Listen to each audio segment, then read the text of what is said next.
Kansas City back in July. The losing pitcher in that game was Zach Greinke, and that is Zach's only career loss to the A's. Gonzalez has won his last 4 starts. Zach Greinke has 1 win in his last 7. Royals baseball is next on Fox Sports Kansas City.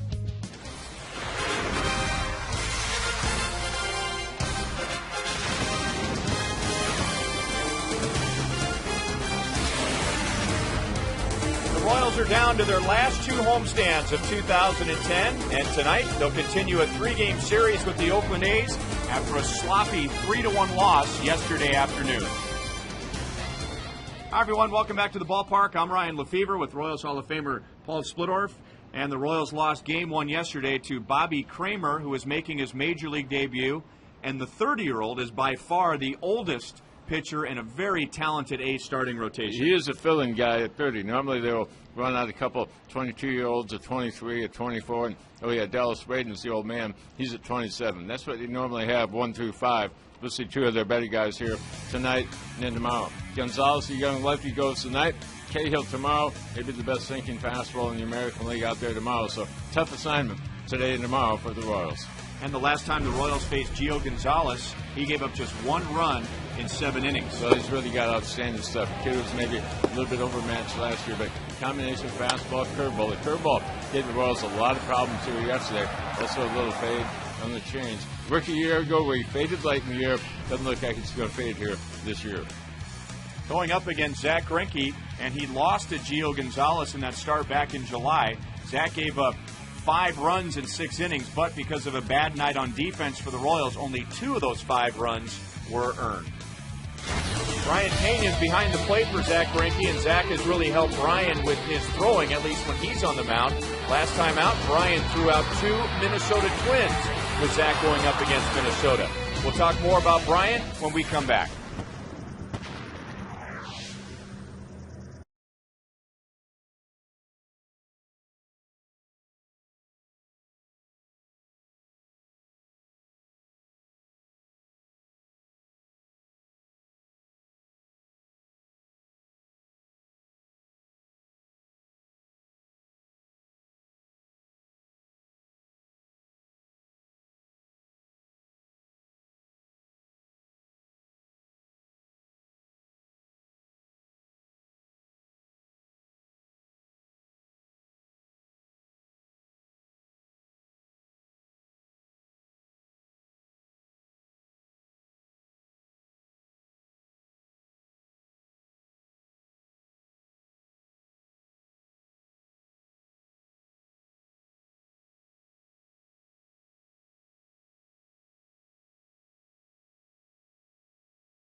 By Kellogg's, the best to you each morning, and by the Missouri Lottery.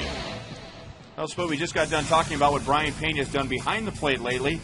At the plate, he was just named the American League Player of the Week. Well, Ryan, he had the toughest job on this entire ball club for most of the year. Being the backup guy, wanting to play, but didn't know if he'd ever get to play, trying to stay ready. It's just extra work before the ball game. But all of a sudden now we found out, yes, he does want to play. He can play. He's in there every day, getting it done both sides of the plate as a switch hitter and also defensively behind the plate. And behind the plate tonight with Zach Greinke on the mound. Here's the Kia report. Well, the Royals need an ace to their staff, and we know that he is not going to be a vocal leader, but he can go out and lead by example. Important tonight to shut down that running game. The A's do a lot of that, and just one win for Zach his last 7 times out. And here is the A's lineup tonight, presented by M&I Bank, and it's not the walking and slugging A's that we've been used to. It's a team that will lay down a sacrifice bunt. They will run. In fact, the A's are second in the American League in stolen bases, and they have the best stolen base percentage of any team in the American League. Rajai Davis has 44 stolen bases. That's the second most in the league. He used his glove and his bat to beat the Royals in Oakland back on August the 2nd. It's the Royals and the A's, and the first pitch is next.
High Definition, brought to you by Time Warner Cable, where HD is free with digital cable. And out in right field is the third member of our broadcast crew, Joel Goldberg. Hi, Joel. Hi, Ryan. Thank you very much. You know, you guys spent a lot of time talking about Brian Pena and the week he had American League Player of the Week. Fans love him so much. Teammates love him so much. No surprise that when I asked him on camera, and off camera for that matter, about the award, he thanked just about everybody but himself. He did say it meant a lot to him and his family, and then went on to thank his teammates, to thank his manager, to thank the fans that have so much believed in him. This is an award that really meant a lot to one of the fan favorites. Guys? All right, thank you, Joel. And, you know, you and I split notice when we were about to get on the plane in Chicago, and the Royals had that disappointing loss on Sunday. after getting the 6 runs in the first inning, and Brian Pena had a 3-run home run in that 6-run first inning. But he also was charged with a pass ball that was right in the middle of the White Sox comeback, and he was still wearing that when he was getting off the bus and getting onto the plane. So he is certainly one of those teammates that talks about winning, wants to help his team win games, and when he says it, he really means it. Well, he showed us after that ball game that he really does mean it, because this ball club has lost a lot lately, and when those losses start to mount a little bit, they become a little bit easier to accept, and he wasn't willing to take that on. Coco Chris with a solid base hit into center field. And you might remember back here in July, Coco began the series with a line drive off the right field line, or maybe it was on the line. We weren't sure. It was first ruled foul, and then what followed was something that I don't think anybody had seen before. Umpires got together and they decided that the ball hit the line. Coco Crisp had gone back to home plate. In fact, he and Zach were having a little chat in between pitches as the umpires got together. And Coco Crisp was awarded second base. Royals also had a period of a ball game about a week before that where the umpires got together. That call did come back in their favor that helped them. So, yeah, that all happened in the course of 1 week, and we haven't seen it since.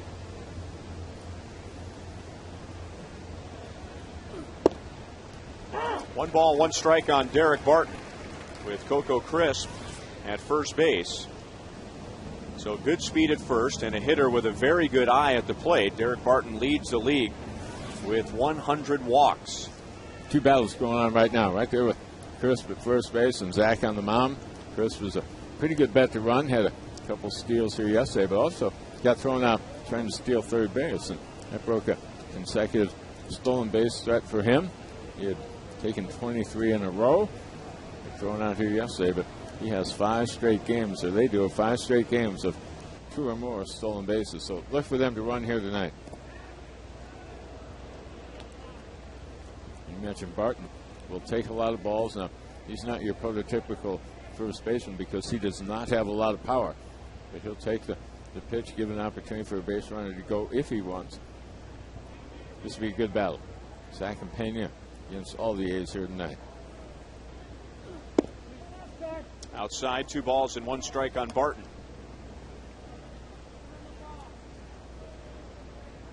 So Zach going for his first win since August the 17th. That was against the Indians here at Kauffman Stadium, and that was 5 starts ago.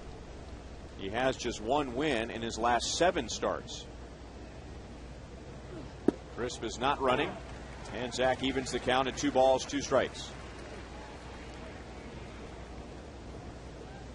He has had 2 very similar starts in his last 2, dominating early in the game and then almost kind of hitting a wall.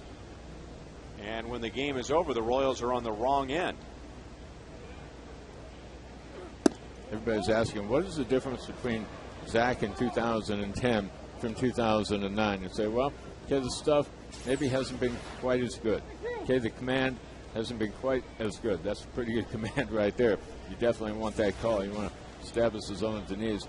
But also, he hasn't been able to stay away from the big inning as much as he did a year ago. Last time out, no hits into the 5th inning. All of a sudden, the 3 spot put up by Minnesota. Up the left field line, and Alex Gordon to the corner to cut it off. Coco Crisp goes to third base. Alex throws to third, and into second base is Derek Barton.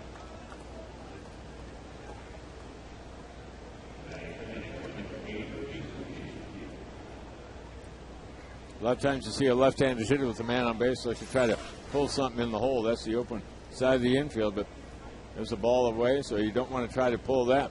Barton just goes with it. He's a solid contact guy. His throw probably better off coming into second base. You're going to have a hard time getting Coco Crisp at third. Get it into second. Keep the double play in order. Give up a run here early. Hey, that's fine. Get a ground ball. You get a double play. All of a sudden, you're in real trouble. It has scored a single for Barton, and he goes to second base on the throw to third. So 2 runners in scoring position with nobody out, and a fastball for a strike to Kurt Suzuki. And Ryan, the reason that Gordon threw that ball into third base, there's something in the mind of the left fielder. I don't want a guy going first to third on me. when I'm in left field. Now, it's okay when they're in center. It's okay when they're in right. But you're the left fielder. It's a pretty short throw for you. You don't want them thinking they can go first to third, but Chris, one of the better runners in the entire league. 0-2 now on Suzuki. A lot of rain last night. In fact, it rained for almost the entire Chiefs game and into this morning, but a beautiful, beautiful day today and evening. 78 degrees at first pitch. Game started at 7:10, and the time and temp is brought to you by the parking spot at KCI.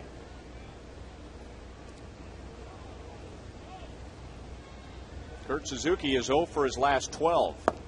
And Zach hits him with a hard slider down and away. Zach, more so than anybody else on the Royals staff, capable of getting out of a situation like this because he's capable of getting the strikeout. When he gets the strikeout, normally starts out with the fastball, finish him off with that hard slider. And when there wasn't all that close to the plate, you can see why Suzuki now fighting an over stretch now. He's not seeing the ball real well. And now Zach gets Jack Cust, who is certainly a strikeout candidate. Cust hit his 11th home run of the season yesterday in the A's 3-1 win.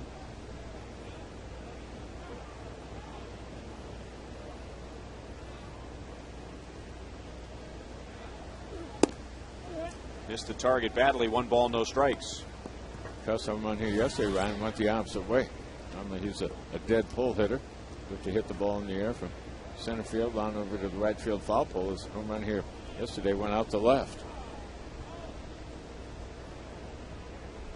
Coco Crisp at third base, Derek Barton at second.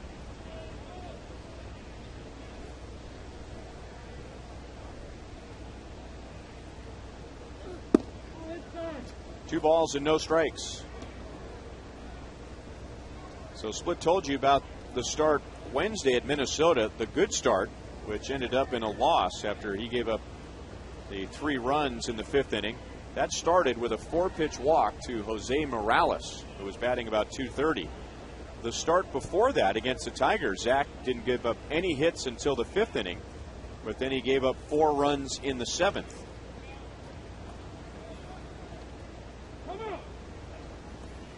Trying to remember that ball game, Jose Morales was not in the original starting lineup. He was a late addition because of an injury. And how many times does that happen? A guy who wasn't supposed to be in the lineup ends up being the difference maker. And now Cust is ahead, 3 balls and no strikes. Zach's only start against the A's was back on July the 16th. And he gave up 5 runs in 6 innings, but the Royals had a bad night on defense. Zach also committed an error, so only 2 of the runs were earned. And now he walks Jack Cust on 4 pitches. Zach had 4 walks in that game against the A's, so they were able to wait him out. And it also was a long stretch for him, as he was scratched in his last start before the All-Star break, and then made the first start for the Royals after the All-Star break. So it might have been a little bit rusty. He had 9 days in between starts. Comes at a time of year we can normally use that 9-day rest. Not all that sharp early on that ball game. Got to like the way you start out the second half. You've got the ace on the mound. Zach goes to the mound for 1. Pena down to first for 2. So Zach gets out of a second and third and nobody out.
home to plate. Doesn't get to him all that quick. He's closer to home. He played it right.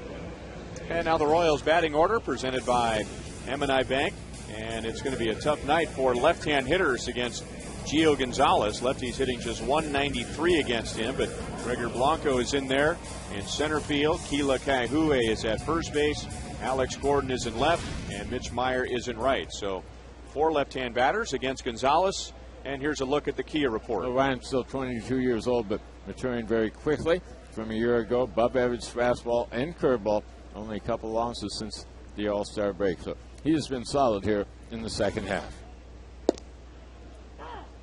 Throws a strike to Gregor Blanco, who was not in the starting lineup yesterday. Gerard Dyson got his first major league start. Blanco did enter the game late as a pinch runner. This is Gregor Blanco's first at bat against Gonzalez. No balls and 2 strikes. Dyson got his first major league hit yesterday, a double in the first inning against Bobby Kramer. Showed pretty good power, taking it the opposite way, hit it over the left fielder's head. 1 hop off the wall. Got a little look at all that speed on the bases, then went out and got picked off. At least he's being aggressive.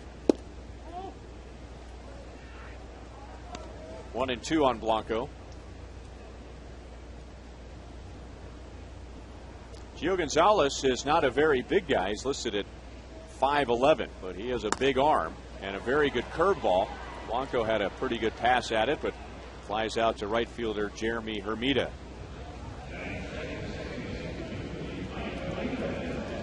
So Gonzalez is 4-0 in his last 4 starts, and over his last 7 starts, he is 5-1 with an earned run average of about a run and a half. Yeah, 1 run or less given up in 9 of his last 15 times out. So he's done a great job of keeping that score down, which really need to do with Oakland. They have a little trouble at the offense, much like the Royals do. That these two teams are very similar. Offensive numbers across the board. Their pitching has got a big time advantage, and also with their defense. Got one of the top defensive teams in the American League. Yep. We had an embarrassing 3 errors yesterday. Bad start to the game here yesterday afternoon. And that's 110 errors this year for the Royals. A department where they really wanted to improve this year over last year. The Royals led the league with 116 errors. I think the first half of this year they did improve defensively, but so much has happened since the trading deadline. This is not near the team now than it was the first 4 months. Well, Gio Gonzalez has one of the lowest opponents' batting averages in the American League. In fact, just .224. So if history repeats itself tonight, the Royals can't count on stringing a bunch of hits together, but he will walk hitters, and he has walked the second most in the American League. Only C.J. Wilson of the Rangers has walked more. So Aviles takes the 4-pitch walk, and now 1 on, 1 out. And there's a strike to Billy Butler. And Ryan, with that in mind, all the Royal hitters going up there, especially the lefties, give them an opportunity to fall behind in the count. He's had trouble with commanding the fastball in the past. Put him in a position where he has to go with that fastball, maybe give in to you a little bit. And now 0-2 on Billy. He thought that was a little high. Billy was 0 for 4 yesterday afternoon, batting .310 overall. The thing that makes Gonzalez tough, he can cut that and ride it up and into the right-handers and then tail it down and away from them as well. So he'll attack both corners and come out from a different angle than them. He's got the curveball. And a good-looking one that locked up Billy Butler. There aren't many left-handed curveballs that'll lock up a right-handed batter, but that one did. Well, it comes in on the same plane as a fastball. You see fastball right there. All of a sudden, it's the curveball. Now, many times you deal with fastball slider, but not many hard throwers out there. The fastball and that tight, hard-breaking curveball.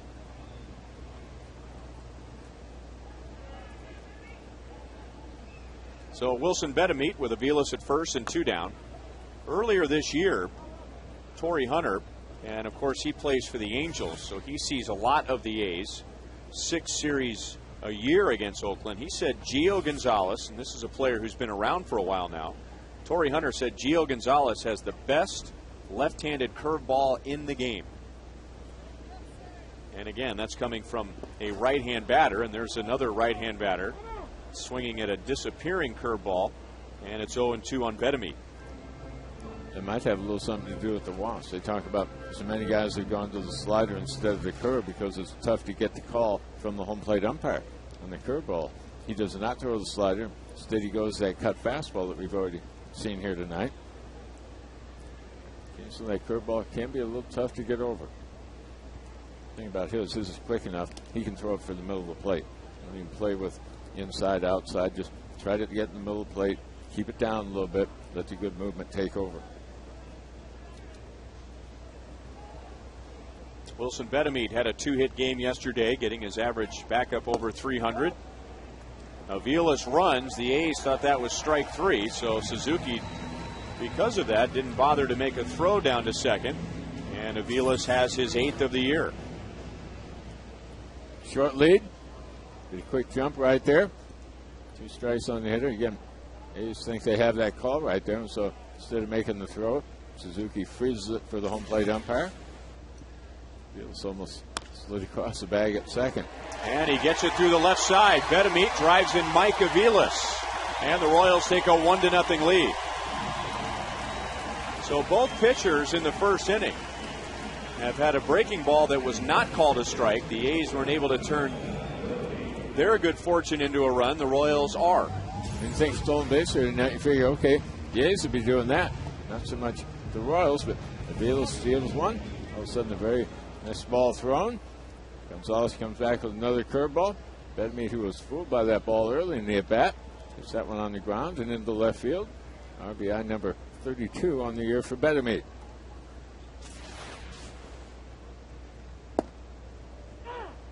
And a fastball across to Keela. 0 for 3 in yesterday's game. He did walk late in the game, bringing the go-ahead run to the plate. Pinch hitter Brian Pena, but Andrew Bailey was able to get Brian Pena to end the game. And now Keela drives it into deep center field. Back goes Crisp. It is gone for a 2-run home run.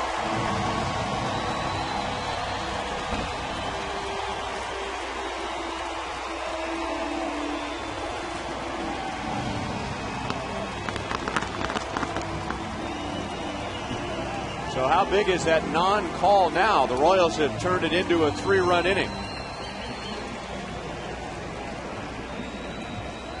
This is what you're hoping to see from Keela the final month of the year. Trying to go away with the fastball. Stays between the belt and the letters in the middle part of the plate. And we know what he can do if he can get those arms stretched out over the plate. Get that one out to the deepest part of the ballpark. And now Brian Pena hits one off the end of the bat, and he has a base hit. Brian did not start yesterday, came on as a pinch hitter. So his first start since being named the American League's Player of the Week, and he has a 2-out single to right field. Good to see the Royals attack quickly in this inning. Didn't look like they had a whole lot going. 2 out and a man on first base. All of a sudden, a stolen base, a base hit, a home run, and now a little looper to right. All of a sudden now, this young left-hander, wonder if maybe he's got his good stuff here tonight.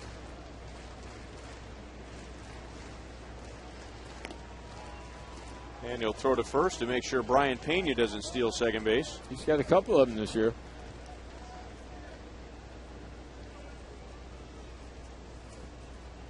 A very threatening lead over there at first as Alex Gordon takes high, ball 1.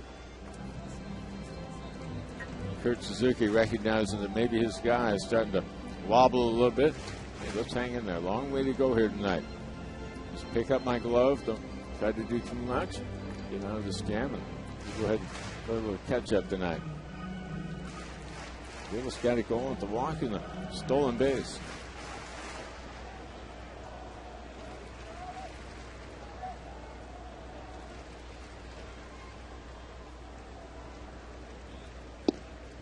And the curveball drops in for a strike, 1-1. Alex was not in the lineup yesterday.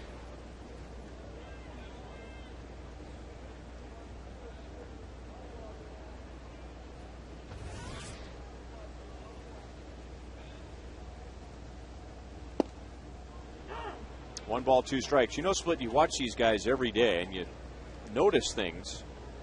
And over the weekend in Chicago, I noticed, you know, Alex, who normally has in his stance what some people would refer to as a chicken wing with his back elbow. I mean, completely stuck out towards the screen. Now he's kind of got a little bit of almost of a Joe Morgan type thing going where he's trying to keep that elbow down as opposed to sticking it straight up. Remember when he first came up here, Big League's that entire left side, back side would drop, and he had an uppercut swing, and I thought that was a big part of his problem. He's leveled it out quite a bit here in 2010. Davis backs up to the track in left field to get Alex Gordon. The inning comes to an end. The Royals get 3. Betemit drives in 1. Keila Kaihue drives in 2.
To you by Panera Bread. Explore a menu of hearty soups, salads, sandwiches, and breakfast items at Panera Bread. And by Thoroughbred Ford. Take advantage of model year-end savings right now at Thoroughbred Ford.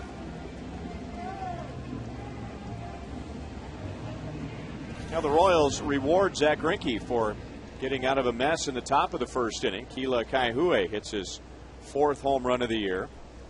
Wilson Betemit also drives in a run. So the Royals have given Zach Greinke a 3-0 lead as Jeremy Hermida leads off for the A's. The A's had runners at 2nd and 3rd and nobody out, but Zach struck out Kurt Suzuki, and then after a walk, he got Mark Ellis to ground into a double play. Last time the Royals saw Jeremy Hermida here at Kauffman Stadium, he was playing for the Red Sox this year, and he hit a home run back-to-back with Jason Varitek off of a curveball, and there's a breaking ball that stayed up, and he fouls it off the left field line. 1 ball, 2 strikes. Zach tried to start both Hermida and Varitek off with just kind of looping curveballs to jump ahead, and both of those hitters were ready for it and hit him out of the ballpark. I remember Hermida being a pretty good fastball hitter when he was with the Florida Marlins. Just missed. 2 balls, 2 strikes. This is back in April.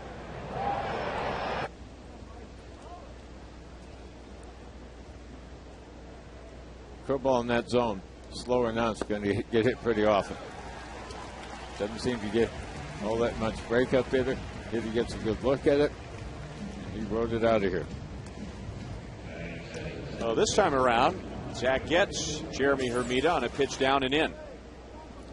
Most lefties are low ball hitters, but it's tough to hit them right off your shoe top there. Slider, cut fastball down and in, well out of the zone, but out number 1.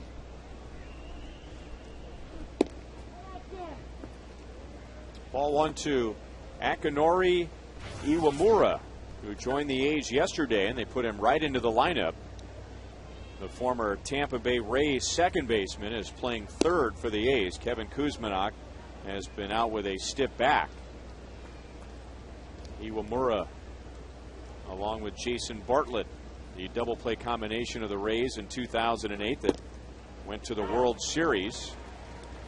Was with the Rays in 09 and then started this year with the Pirates and was recently released by Pittsburgh, and the A's picked him up. 3 balls, 1 strike.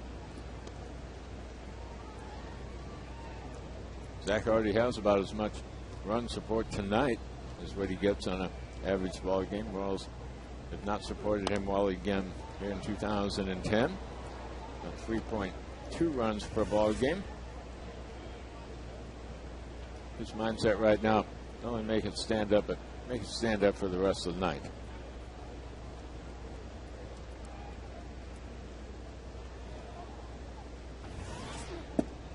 Very late swing, and Zach strikes him out, and Zach has 3. Tonight's number for our Take the Field sweepstakes is 57. And if you'd like to win a pair of replica Royals jerseys, go to foxsportskansascity.com during tonight's game and enter the sweepstakes, including number 57. There's a jersey winner every game. Joel Peralta would be a recent number 57. Davis drops it into left center field. And the A's have their 3rd hit off of Zach Greinke. This one comes with 2 outs and nobody on.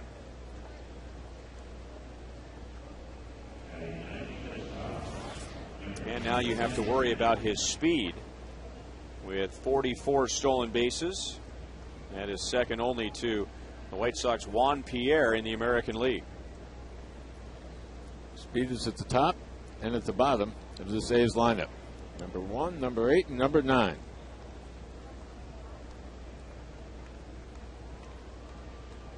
Joel Peralta, an easy guy to pull for. He had some good moments here. Davis runs. Pena's throw is right on the bag. So is Zach on the mound. Pena throws out another runner, and the A's are scoreless in the 2nd.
Brian Pena has a base hit, and he has thrown out one of the fastest runners in the game tonight, Rajai Davis. Here's tonight's You Call It, presented by Sprint.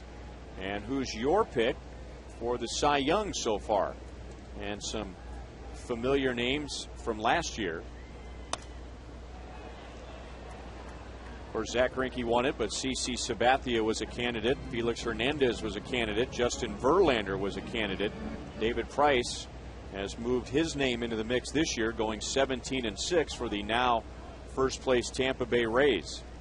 Sabathia and Price locked up last night. Ball game that was decided in the 11th inning. Reed Brignac with a walk-off home run. There's the Gonzalez curveball, and the count is 1-2 on Betancourt. So text 432-432, enter keyword Royals, then a space, A, B, C, or D. Standard text rates apply. Those guys with the power arm. Pennington charges in from short, and on the run, throws out Betancourt, one away. After the A's series, the Cleveland Indians will be in town for a weekend series. And coming up on Sunday, the first 8,000 fans aged 14 and under will receive custom Royals Silly Bands. That's a 110 game with the Cleveland Indians. And you can get your tickets right now at Royals.com or at 1-800-6-ROYALS.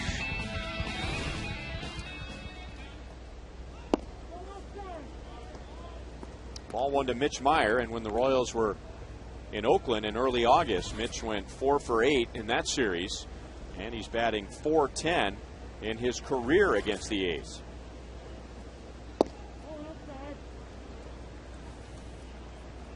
Two balls and no strikes.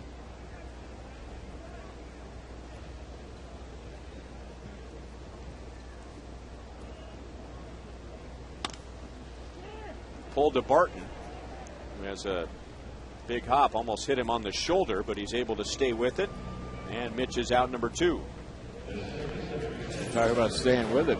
Ed Yost wants the Royals to stay with this offense. You remember the Sunday ball game, the Royals got a half a dozen the first inning and then nothing the rest of the day. So many times those runs come early, you think, okay, it'll be easy the rest of the day, but many times that pitcher will shut down, or maybe somebody comes in out of the bullpen. Figure Gonzalez is going to be tough throughout this ball game. Got to try to keep that hammer down and get some people on base early. See if you can make something happen, because 3 runs might not be enough to win this. And Zach on the mound, you think, okay, it could be. You got to go out there every inning. I know Ned was disappointed the Royals didn't put anything else on the board the rest of the day on Sunday afternoon. That game and how badly the White Sox needed it, it couldn't have started any worse for the Chicago White Sox. But who would have thought that the 6 runs in the top of the first inning against Lucas Harrell was going to be it?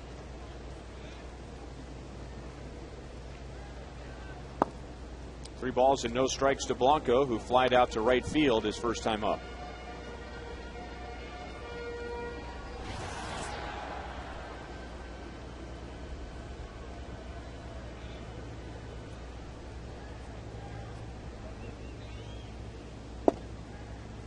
Three and one.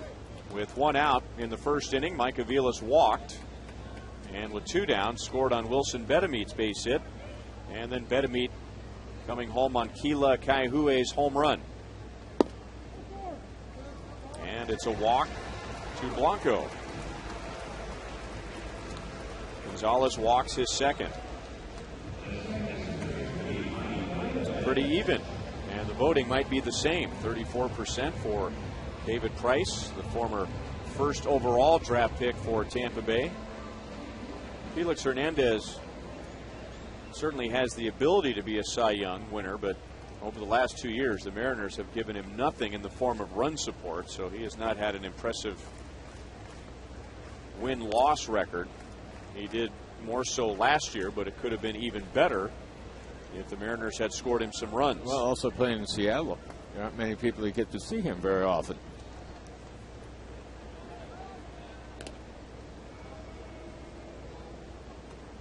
Keeping a close eye on Blanco, who has 9 stolen bases in 10 attempts.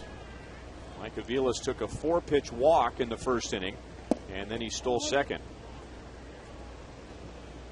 Felix Hernandez was 19-5 last year for the Mariners with a 2.49 ERA.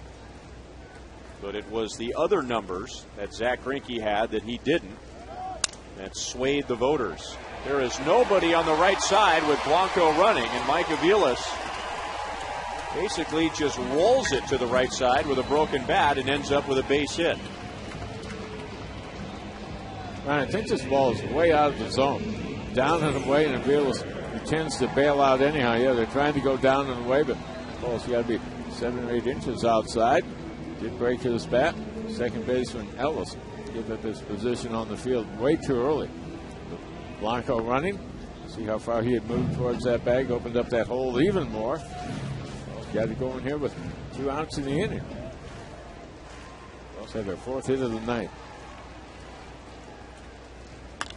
And Billy Butler jumps on a breaking ball and singles to left field. And the Royals have their 4th run.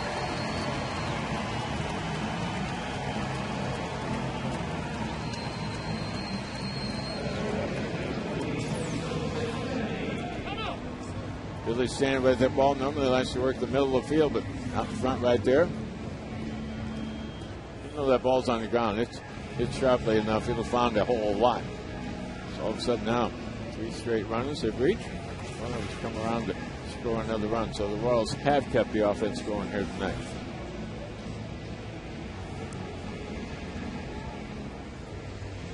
Now Billy extends his streak to 98 straight series with at least 1 base hit.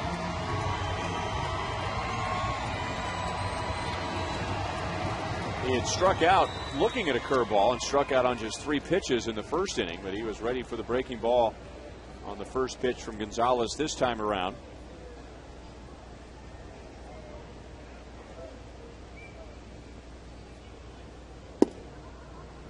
And a strike to Wilson Betemit, who had the key at bat in the Royals' 3-run first inning. The A's thought he had struck out. Just missed with a breaking ball as Avila stole second base. And that would have ended the inning. The A's didn't get the call. And it was right after Wilson didn't take a very good swing on a curveball.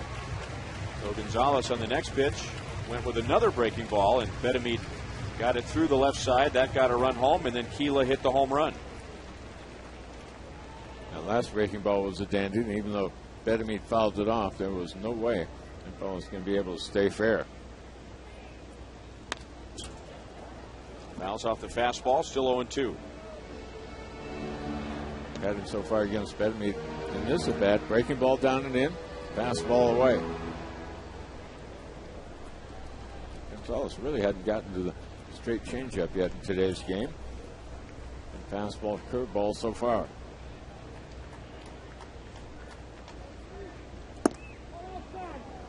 Just missed outside. 1 ball, 2 strikes. You have to go back 6 starts for the last time that Gio Gonzalez allowed 4 earned runs in a game.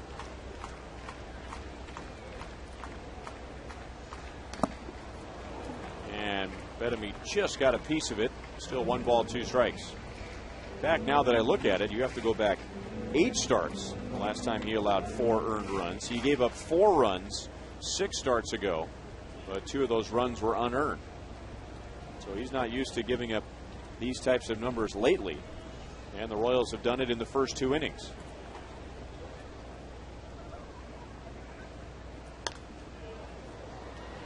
Still 1-2. Ryan, the A's had a stretch early in the year.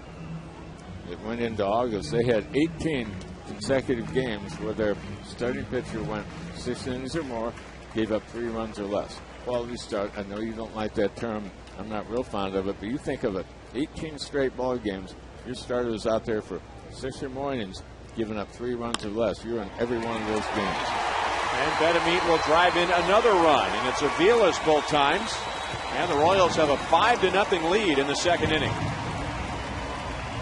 Both of Betemit's hits have come with 2 outs, and both have come with the count 1 ball, 2 strikes. Came back with another curveball and even pulled the string on it. Got it up there a little bit slower, and Betemit, while he was out in front, able to stay back well enough that he got enough on it to get it up the middle and on into center field. Again, this rally, it begins with nobody on and 2 out, and begins with a walk to Blanco.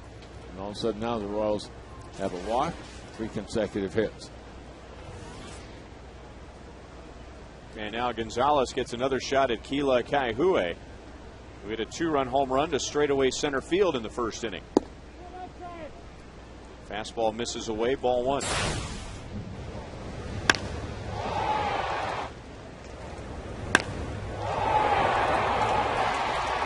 Good news about that, Ryan. It was a fastball.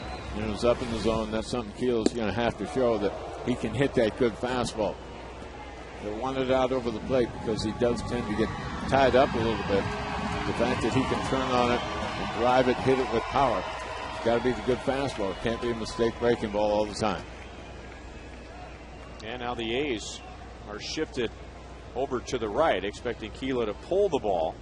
But Gonzalez pitches him away. 2 balls, 1 strike.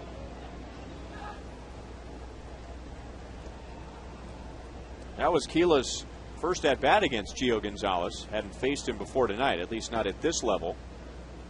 And Keela had been 0 for 8 before the home run. This time he throws a fastball right by him, and it's 2 balls, 2 strikes.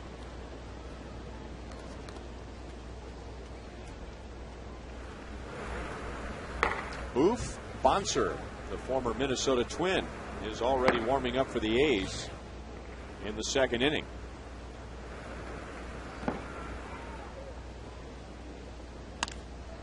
And he goes the other way.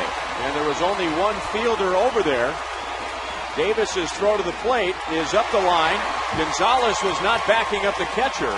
So a run scores and everyone moves up 90 feet.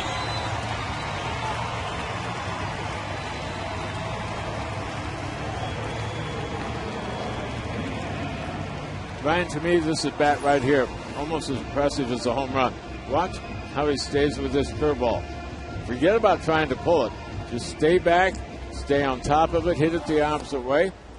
I'm surprised they shifted against him. I think he handles the ball to left center field pretty well. He really did it right there. But right there, that's with 2 strikes on against you.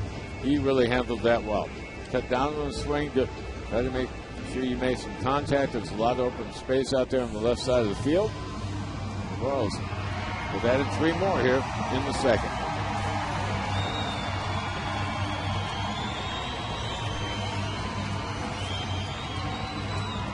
So Keela is driven in 3.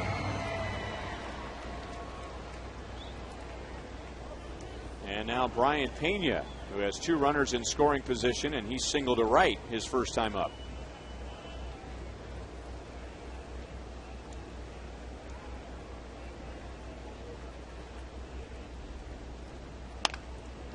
That is up the middle, and Pennington is there. Pena got it down around the end of the bat, so he is out here. But the Royals add 3 more for a 6-0 lead.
KCA already has 3 RBIs after 2 innings. Joel Goldberg up in the Joe Burke suite right now, joined by former Kansas City Royal Mike Kingery, who is here with his family, 8 kids, and your wife, traveling around. Nothing new for you. Tell us about what you're doing nowadays. Well, my family has a bluegrass, mostly gospel band, and so our 8 children and our son-in-law and our granddaughter and obviously my wife, Chris. We don't usually do big road trips, but this is our first. We did a week long. We sang in Nebraska, Texas, and Arkansas. and then a chance in the middle of it to come back to Kansas City, see the stadium, which I'm sure you haven't seen, visit some old friends as well.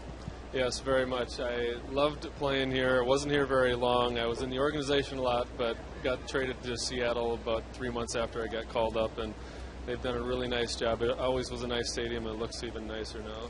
I was looking at the website, thekingeryfamily.com, and it's not just one or two of you, it's the whole family really involved in this, and not just some singing, but I understand that all of your daughters play instruments as well. Where did this all come from?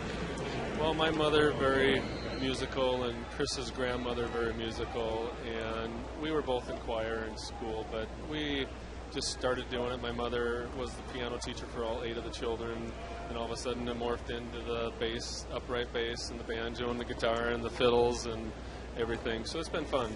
It was interesting talking to you off camera that you said there's really no replacing the camaraderie, and it's been a number of years now, but at the same time, you've got a whole team here, a whole family here that now you're working with every day, and I've got to assume that's a lot of fun. Very much so. It's, as you say, it's been 14 years since I played baseball, but being with the family every day is very exciting, and just fun being able to go out there and sing and minister to people and encourage them during their days. So how about your baseball days? And you talk about the musical abilities now, but when you look back on the baseball days, and certainly that one year in Kansas City, what do you remember? I was a little bit starstruck. I got to be in Kansas City the year after they won the World Series, so I always tell everybody, this isn't because I'm on a Kansas City station, but I always tell everyone the best player I ever played with was George Brett. And he treated me very well, and we just loved our time in Kansas City. It was one of our most favorite stops. Well, it's great to have you here living up in Minnesota now, the Kingery family, kingeryfamily.com. Mike, thanks for coming by. Thank you very much, Joe. All right, that is Mike Kingery and his family. How about that, guys, going from the baseball field to the world of music? Split, I know you were thinking about that a little bit, weren't you? Well, I was thinking about Mike on a left-handed hitting outfielder. I mean, he ran pretty well. It was just after my career was over, so covered him when I was doing pre- and post-game shows. Pretty good-looking player. Should remember the details of the trade we got from Seattle for him. Would that have been the Scott Bankhead trade, or is that another trade? It's been about that time. He went to St. Cloud State in Minnesota. So did Bob Hegman, the Royals' former scouting director. Followed by Mike Aviles. Derek Barton is out. And with a 6-run lead, Zach Greinke has a 1-2-3 third.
This is John Fierro, the first Hispanic president of the Kansas City Parks and Recreation Department Board, and currently serves as president and CEO of the Mattie Rhodes Center, a a local organization dedicated to providing arts, mental health, and social services to a primarily Latino clientele.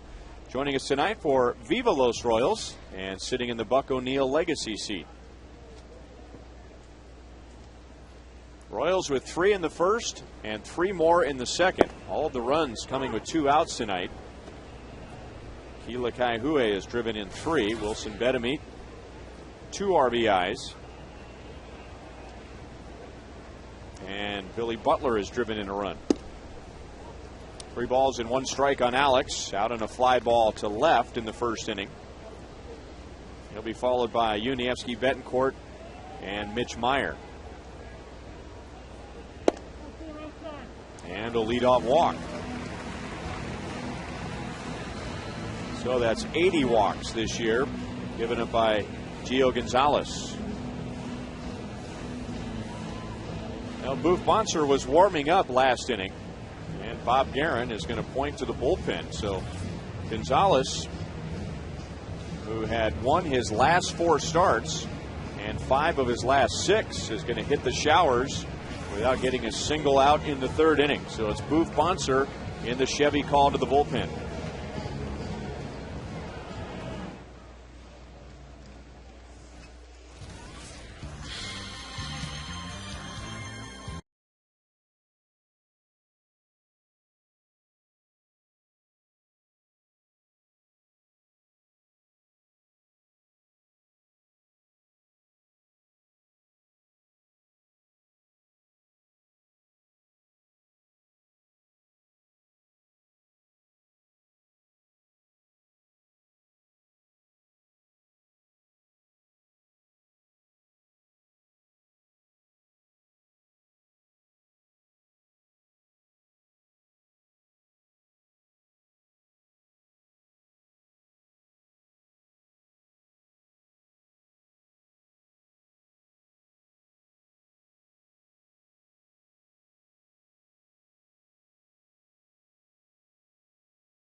Just 2+ innings out of Gio Gonzalez. Now here's Boof Bonser. 5 games put in with the Oakland A's. Giving up a lot of hits. 13 and 2/3 innings pitched. He's given up 17 hits. Good strikeout to walk ratio. He's struck out 9, walked only 2. It's the first year he has not been with the Minnesota Twins. Opened the year with Boston. One time he's going to be one of the mainstays of that Twins rotation. Young staff at the time, he was in the middle of it. And his first pitch is lifted to center field. Yuniesky Betancourt flies out to Coco Crisp. So Alex Gordon is back to first base. 1 away. And Betancourt is 0 for 2. Well, Mizzou football fans, this Saturday the Tigers take on San Diego State. And many video providers in our Royals viewing area will offer this game on pay-per-view for $39.95. Access your digital program guide or call your video provider to order the game today, or visit foxsportskansascity.com for more details. Missouri might have found a running back last weekend. Big day.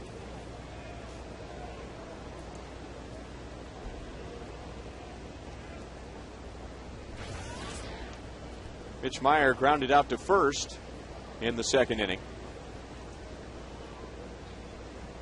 I haven't been talking a whole lot about college football after what happened to my beloved Gophers on Saturday. They lost to South Dakota or South Dakota State or University of South Dakota or Eastern South Dakota or something like that. All you need to know, that's a team from the former North Central Conference. The NCC. NCC. Yeah. Which was a very good Division II conference. Thank you very much. Sorry. It's okay.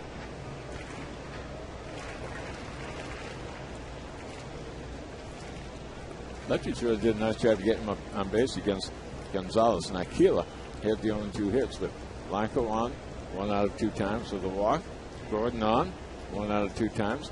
Mitch Meyer was only up 1. So the numbers were really piled up against the left-handed hitters, but they hung in pretty well.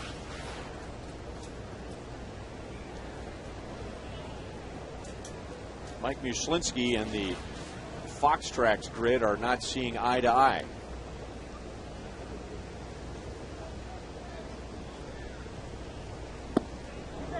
And a curveball gets Mitch. And Boof Bonser, we remember from his days with the Twins, that was his key pitch. If his curveball was working, it was normally going to be a pretty good game for him. Yeah, his good fastball, but the curveball was the pitch that really stood up. It was good enough he could start it in the zone and get many guys to chase it out of the zone, much like Meyer did right there.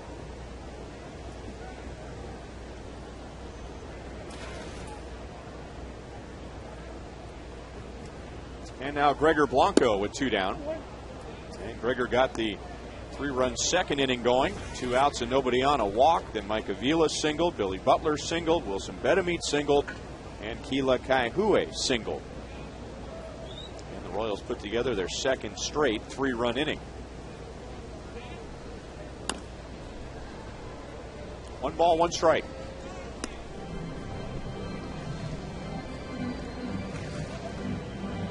On the just completed road trip while we were in Minnesota, we talked about the trade that comes up so often. The Minnesota Twins, before the 2004 season, trading A.J. Pierzynski to the Giants, and Minnesota got Francisco Liriano. They got Joe Nathan, and they got Boof Bonser, who was a first-round pick of the Giants and was the key guy in the trade. Then Nathan, then Liriano. Sometimes you cannot evaluate a trade until 4 or 5 years later, especially if you're getting young players in return. Nathan had been a starter and a setup man, had never been a closer before that deal. Liriano was the sleeper, as you mentioned. Bonser was one guy that never really worked out for Minnesota. What's the story? He had his name legally changed from John to Boof, which was a childhood nickname, and that's what he was referred to by just about everyone. So instead of explaining it to everyone who would call him John, meeting him for the first time, he just legally changed it to Boof. 2 balls and 2 strikes on Blanco. Isn't that normally a left-hander that does something like that? Yeah. How many Boofs do you know, Split? I really haven't met him yet.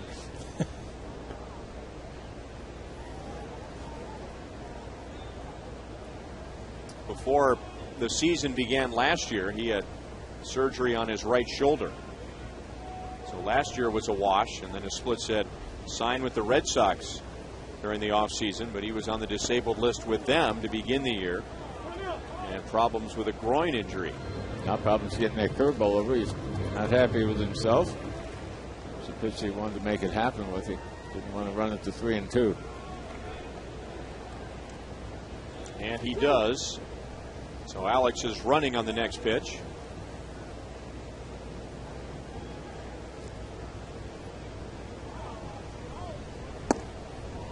And Blanco walks again.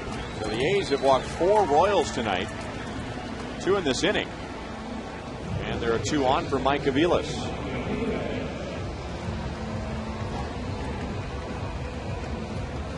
We are talking about on the offensive side of things, there really aren't a lot of big differences between the Royals and the A's, with the exception of one category, and that would be stolen bases. But on the pitching side, there is a big difference.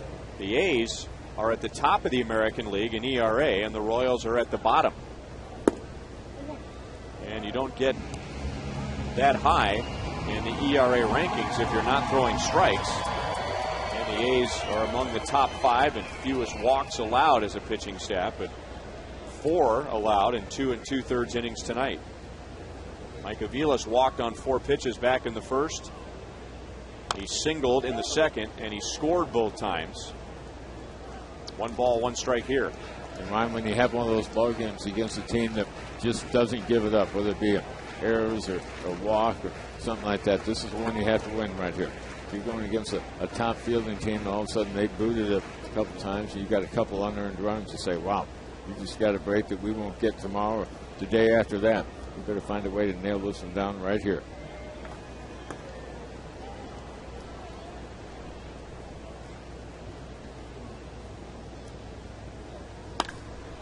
Drilled to deep left field.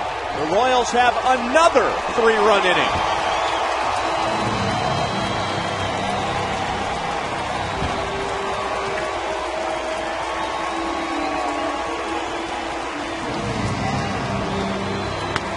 That's home runs in back-to-back games for Mike Aviles. He had not homered in 317 at-bats until he homered yesterday to center field. The Royals have scored 9 in 3 innings, all coming with 2 outs.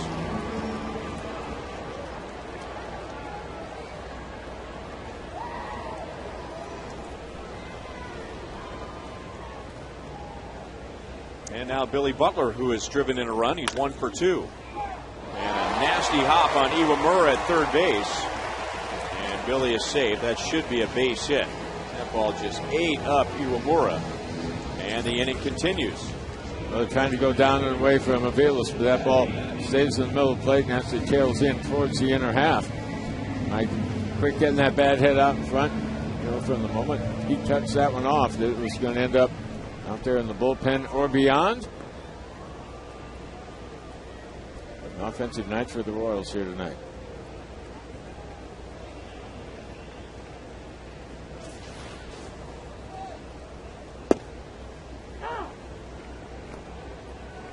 Wilson Betemit has 2 hits and 2 RBIs.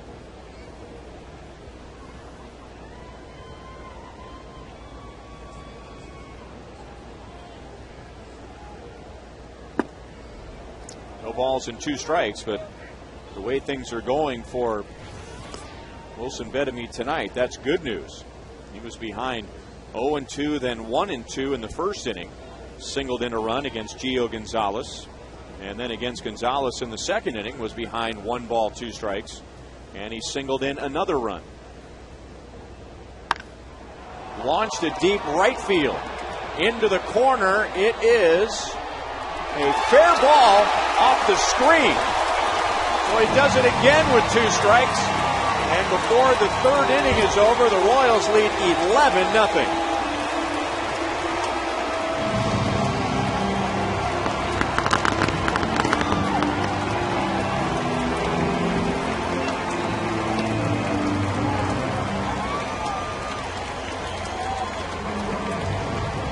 First 7 runs are going to be charged to Gonzalez. Breaking ball right there, so it's right in the middle of the plate. You knew it had the distance. You knew it was high enough. The question was, is this bad boy going to stay fair? Well, it hit about 3/4 of the way up, right there on the netting. Bounced into foul or into fair territory. Good night for the offense. Looking for a low-scoring pitching goal when this ball game started.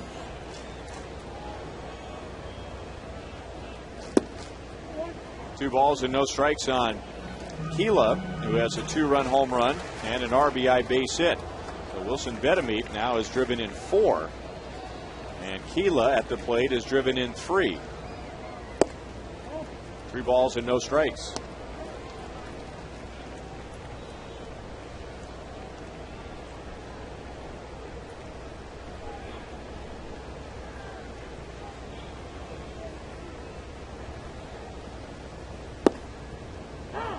Three and 1.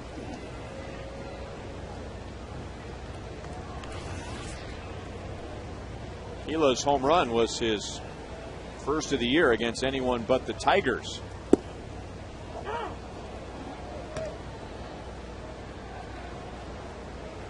So Boop Bonser comes on and gets 2 outs, but then a walk, a 3-run home run, a single, and a 2-run home run. And that's drilled to left field, and Davis is there, and the inning comes to an end. So 3 in the first, 3 in the second, 5 in the third, and the Royals hit 2 home runs in the inning. Mike Aviles and Wilson Bettamy.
Well, how about this for run support? Zach Greinke with 11 runs to work with as he goes back to work in the top of the 4th inning. And Zach found himself in a corner right away tonight after back-to-back hits from Chris and Barton. The A's had runners at 2nd and 3rd and nobody out, but failed to score. Now the Royals have come back with 11. That is Landon Powell batting for Kurt Suzuki. Suzuki had struck out in the 1st inning against Zach. And so down 11-0. Bob Guerin is going to go to his bench already, and Powell flies out to right field. Here's tonight's Roadrunner Turbo Speed Pitch comparison. And perhaps a comparison with the radar gun, but none as far as the final results. You can double your speed with Roadrunner Turbo from Time Warner Cable. Zach Greinke has 3 1/3 scoreless innings, where Gio Gonzalez gave up 7 runs in 2+ innings. Ryan, obviously, you'd like to be up 11-0 instead of down 11-0, but these are not the easiest ball games to pitch in. It's a little bit tough to stay focused because you know a mistake or 2 or 3 or a half a dozen is not going to cost you a ball game. You simply don't have many games like this right now. Zach has done a nice job coming into this inning. He retired 6 out of 7 coming to the plate against him. So all of a sudden you kind of got a feeling that they don't feel they're a part of the game. But tough to put up good numbers on a night when you have this many runs to work with.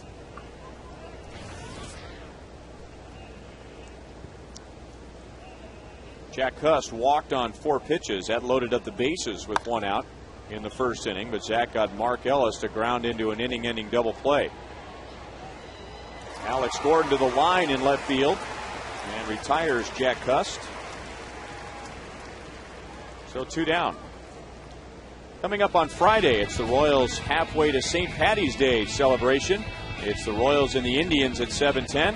There will be live Irish music by Flanagan's Right Hook, and there will be green beer and much more. Royals.com or 1-800-6-ROYALS to get your tickets.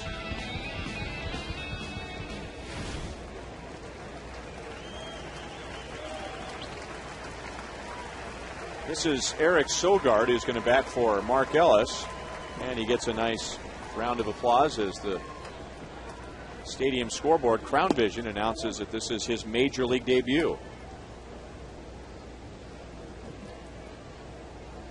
So he is batting for Mark Ellis, who grounded into that inning double play in the top of the first inning. Sogard is out of the Padres organization. They took him in the second round in 2007 out of Arizona State, where he was compared to Dustin Pedroia, who was a right-hand batter. And Pedroia ended up being a second-round pick out of Arizona State. He went to the Boston Red Sox, of course. And then Sogard traded to the A's this year.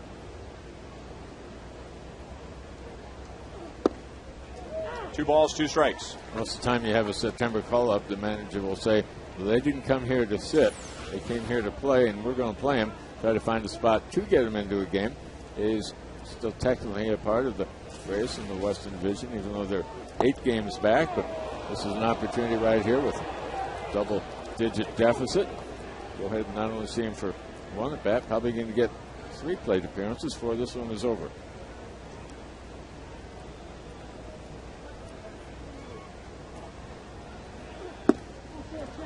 And he walks in his first major league plate appearance. And it is Zach's second walk of the night. Zach looks like he tried to overpower him right there. A couple fastballs and a hard slider in on the hands.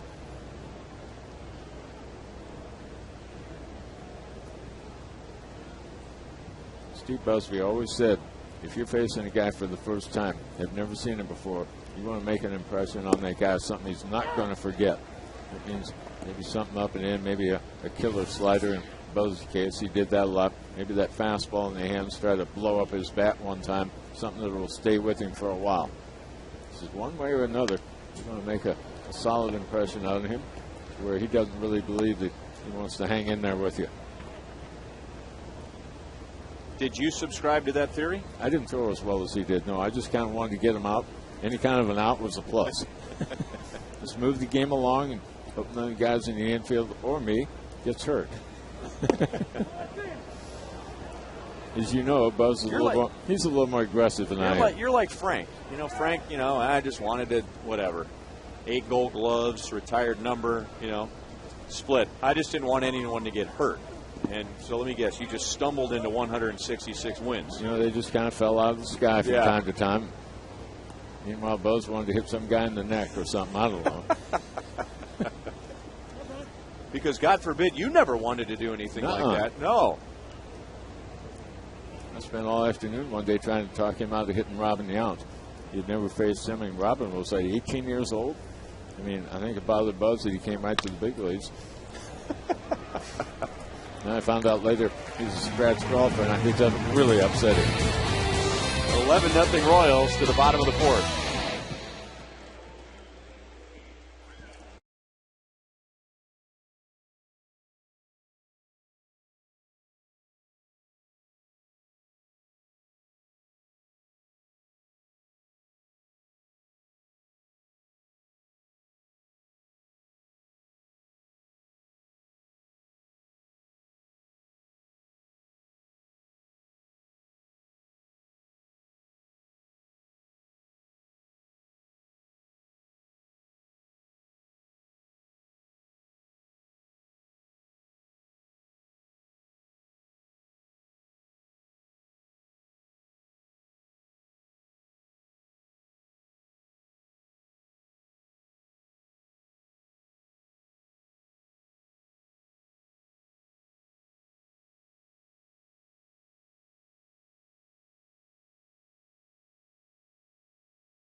$11 runs on 10 hits, and the Royals have done that in 3 innings.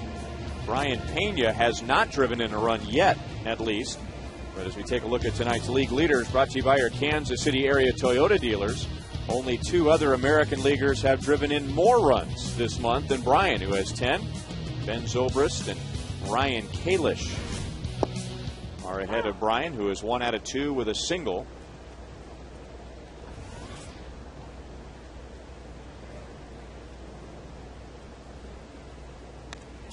Brian has added about 50 points to his batting average over the past week, including his 1 for 2 tonight. First inning single and then grounded out in the second.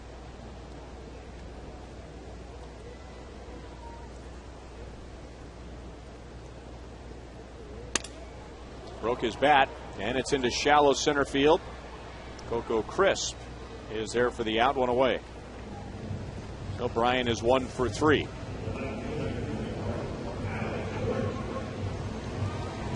A couple of pinch hitters stay in the game. Eric Sogard, who batted for Mark Ellis, his first major league plate appearance, stays in at second base. And Landon Powell, who hit for Kurt Suzuki, is behind the plate. Royals scored 7 of the 10 runs against Gio Gonzalez. And the way he's been going, that's a huge accomplishment. He had won his last 4 starts, 5 of his last 6.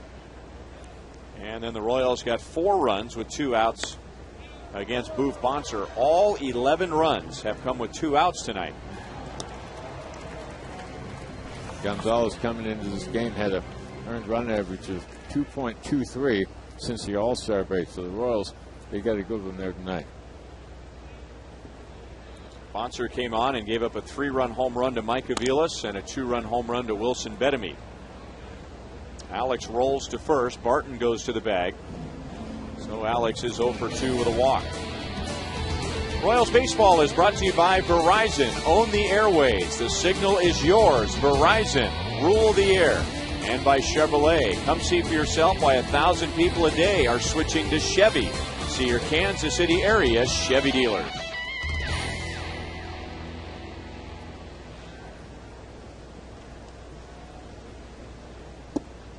Inside to Yuniesky Betancourt, he is 0 for 2. Well, a good bounce back night for the Royals after playing a sloppy game yesterday. Royals gave up runs in the first 2 innings without a base hit. A couple of errors, balk, pass ball. And the A's went on to win 3-1. Hit hard, and Iwamura using his glove as a shield as much as anything, and he throws out Yuniesky Betancourt, and the Royals are down quickly in the 4th.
This is a good way to just wipe away what happened yesterday. Yeah, the loss is already on the record right there, but who would have thought this was going to happen? The Royals really getting it all done offensively, and the A's, who don't give up many runs. Gave up a bunch early here tonight.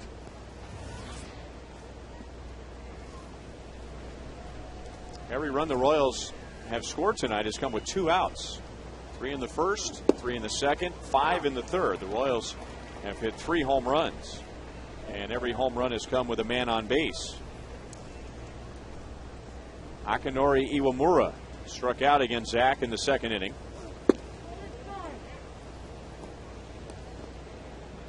He'll be followed by Rajai Davis and Cliff Pennington.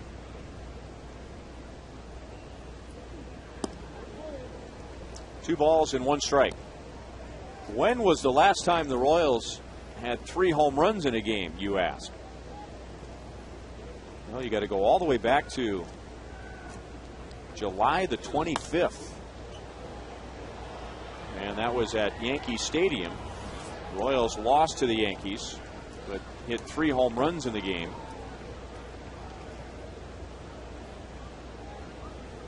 And 3 home runs in a game is a season high. 3 balls and 2 strikes on Iwamura.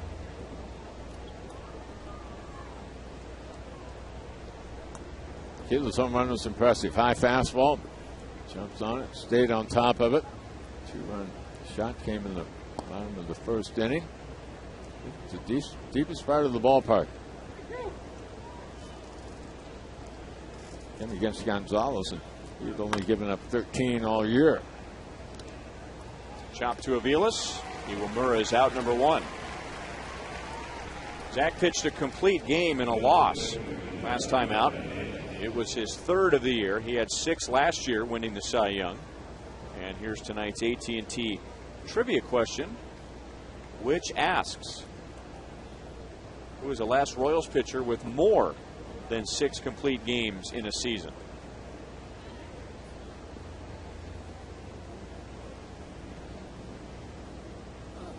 I think I know. Do you? Yeah. How far back you going? 2000 and Oh, recently. Okay. 2004, maybe. Fouled away by Rajai Davis. Maybe it was 2005 or 2003, right in there. 2002. I was thinking more mid-90s. Okay.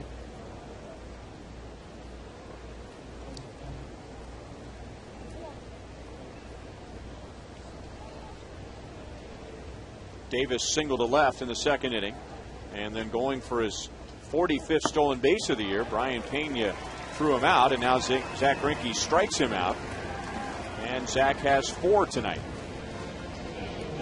Coming back with the slider, you get 2 strikes on a hitter that start that slider in the zone, then break it off the plate. Not much a right-handed hitter can do with that.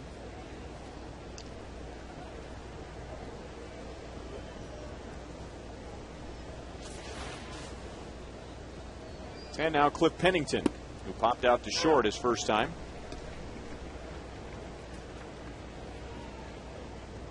Well, with 2 outs, are we allowed to throw our answers out there? Split?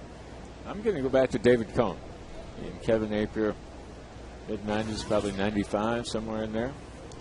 You're going more recently. Yeah, huh? I thought Paul Byrd in his one magical year with the Royals was throwing up a lot of complete games. 17 wins. He had an awesome year.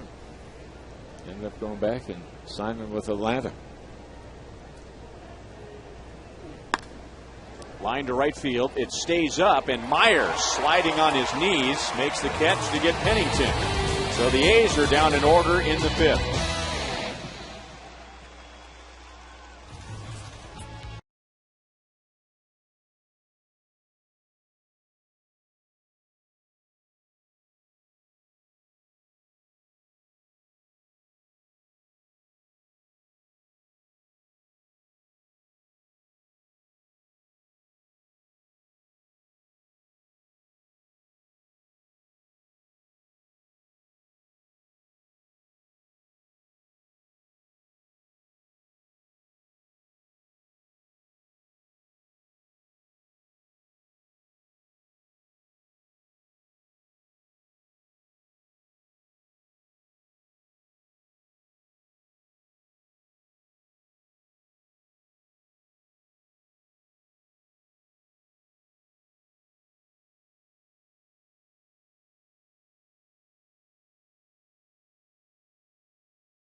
Bottom of the fifth at Kauffman Stadium. Royals lead the A's 11-0. So that's the good news here. And then at Northwest Arkansas, they advanced to the finals with a win last night. So they will play Midland. It was supposed to be tonight, guys, but that game has been postponed. Bad weather down in Springdale, Arkansas, and so they're going to try to kick that off tomorrow. Maybe that's a good thing because of the rain they had in the first series against Springfield. The Naturals have played 5 in a row. They were down in that series 1-0 and 2-1, came back to win it. We've said it before, that team is absolutely loaded. And finally, last night, Springfield was pitching around Eric Hosmer, so the guy batting cleanup behind him, Clint Robinson, Triple Crown winner, 4-for-4 night. He made him pay for it. They will get back at it, hopefully, tomorrow, guys. All right, thank you, Joel. There's the Royals AAA manager, Mike Jershely, who is going to coach first base for the remainder of the season. His team was in the hunt in the Pacific Coast League right up to the last weekend. Omaha putting together a solid campaign. Probably gets a little tougher now for our boys in Arkansas. No more Springfield. They got to go to Midland, which is no longer taking a trip down the street.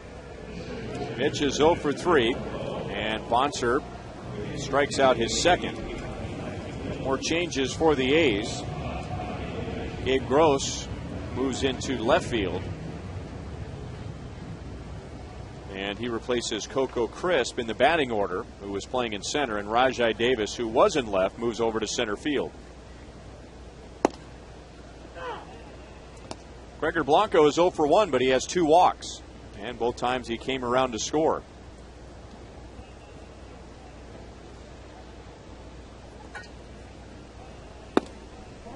One ball, 1 strike. Royals got 3 in the first inning. Bedamit drove in a run. Keila Kaihue hit a 2-run home run. 3 in the second. Butler, Bedamit, and Kaihue again driving in runs.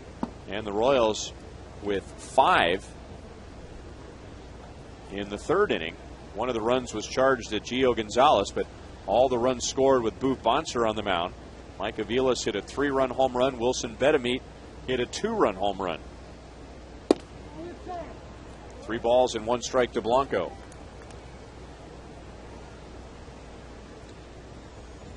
Good opportunity for Bonser to get some innings under his belt here tonight. He would not be a guy that probably be used in late inning setup in close ball games, so an opportunity to stretch it out. He might be in there for a while.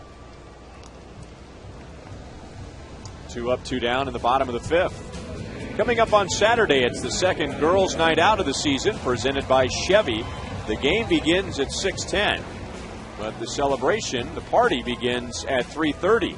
There will be chocolate fountains, massages, a Macy's fashion show, dueling pianos, courtesy of Hal at the Moon, and the first 10,000 ladies receive a Royals knit cap. Royals.com or 1-800-6-ROYALS for details.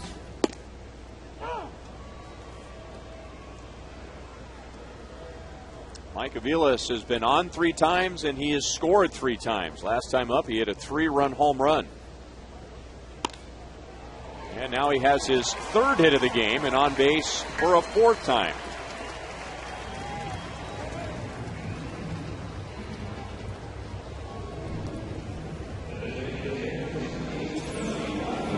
Aviles had a 3-hit game here yesterday. Going to get some more time. Chris Getz is not quite ready to come back in, so a little bit dizzy after a concussion over the weekend at the end of that road trip. So Aviles kind of capitalizing on this right here.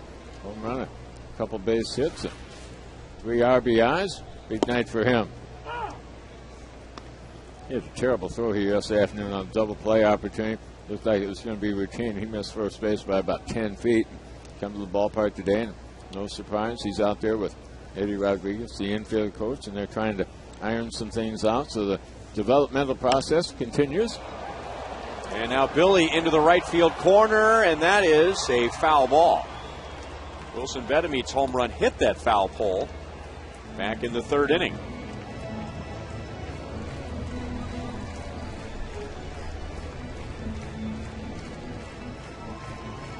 T-shirt Tuesday, that's the T-shirt they gave away tonight. Did we have a tumble in pursuit of a foul ball. That guy came up limping. That ball lasts longer than the bruise. It'll be okay. 2 hits, 2 runs scored, and an RBI for Billy. And Bonser misses down and away. 1 ball, 2 strikes. Billy now with 164 hits this year. That is the 8th most in the American League.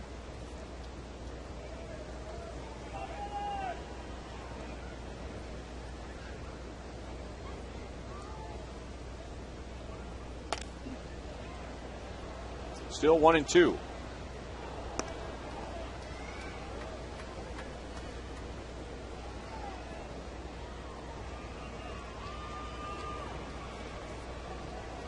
Royals ball boy saying, "That's not my fault you dropped it."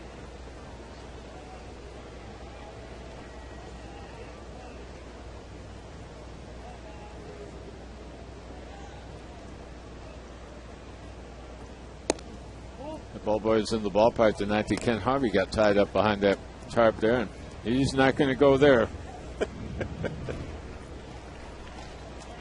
Tony Peña going out and pushing her away from the wall and saving his guy. Oh my gosh. I mean, he went there and rolled that tarp away like there were alligators back there and trying to save Harvey from death. Royals are scoreless in the 5th inning.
Royals baseball is brought to you by AT&T. Find out what's possible with the nation's fastest mobile broadband network.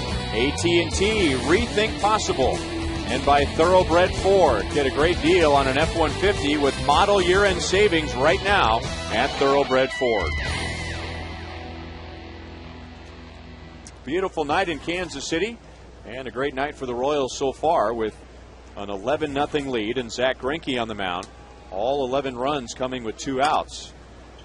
Gabe Gross hitting for the first time, and Alex chases it into the corner in a pretty good effort, running up the wall, and just missed the foul ball. 1 strike on Gross.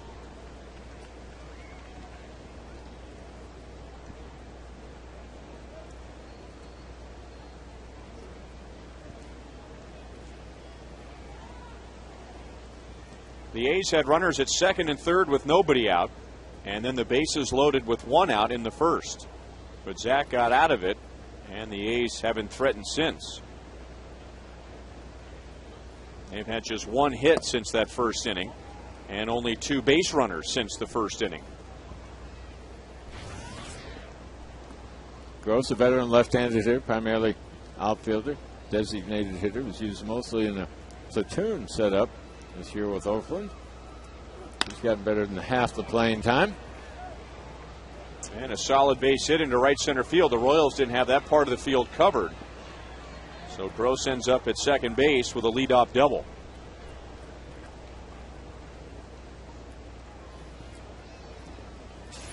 Second time in the ballgame, the A's have gotten their leadoff man on base, trying to come down and in, but that ball backs up and gets out over the plate, and Gross turns on it, rips it up the middle. The Royals were shaded towards left center field, so the open gap was right there in right center field. Blanco over in a hurry to cut it off, but didn't get the throw back in time.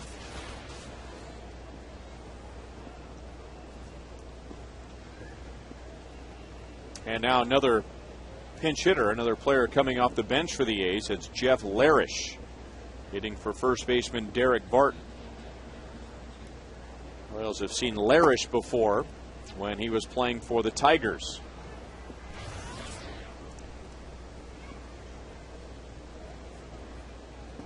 So Bob Guerin has used 4 bench players so far. Gabe Gross is one of them, and he has a double leading off the inning. Later we get in this ballgame, the more it's going to look like a game played in spring training with all the backups in. Good opportunity for some young people or some guys that don't get much playing time, an opportunity to show what they can do.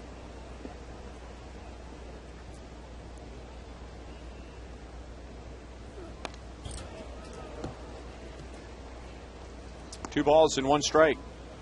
Okay, who is the last Royals pitcher with more than 6 complete games in a season? Split's going with David Cohn. I'm going with Paul Bird.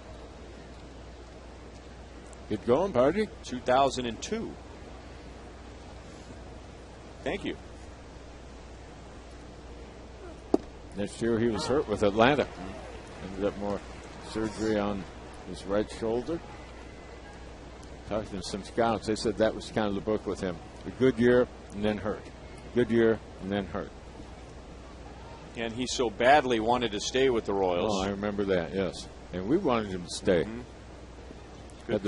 Had the bird's nest up there in left field. All the college kids came out and saluted him. Well, let's see. If those guys were, 19, that's where they sat. 19, 20 years old at that time, maybe 21. Oh, they were high school seniors. Okay, so they were 18 years old. Those guys are in their mid-20s now. And they've got their own little bird's nest at home. Larish walks after the double, so Zach has walked 3. And the A's have 2 base runners in an inning since the first. Tonight's copyrighted telecast is presented by the authority of the Kansas City Royals and may not be reproduced or retransmitted in any form. And the accounts and descriptions of this game may not be disseminated without the express written consent of the Kansas City Royals Baseball Corporation. Inside to Landon Powell. Ryan Lefevre with Paul Splittorff and Joel Goldberg with producer Kevin Schenk, director Steve Kurtenbach, associate producers Al Broughton and Sam Abramson, and the producer of Royals Live is TJ McGinnis.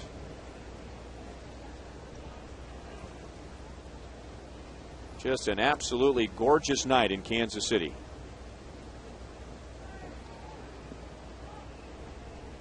Landon Powell is a pinch hitter for Kurt Suzuki, flied out in the 4th inning, and now he grounds one through the right side.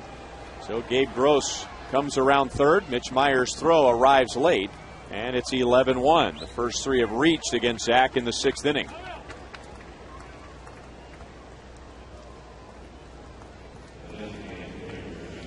Zach had missed several times on the inside part of the plate, off the inside part. I think Payne went out and said, hey, let's not try to be too fancy here. Let's get the ball over the plate. Let's get down around the knees, get some sinking movement on, try to force a ground ball, maybe get a double play. Well, he got the ground ball, but it found the hole on the right side. They've got a run, but same situation right here. Runners on first and second. Still nobody up. Another left-handed hitter in. See if they just try to stay down now. We've got a little bit different problem here with Cust. He has big-time power. So they might want to elevate the ball on his hand, stay hard in and soft away. Ball one outside.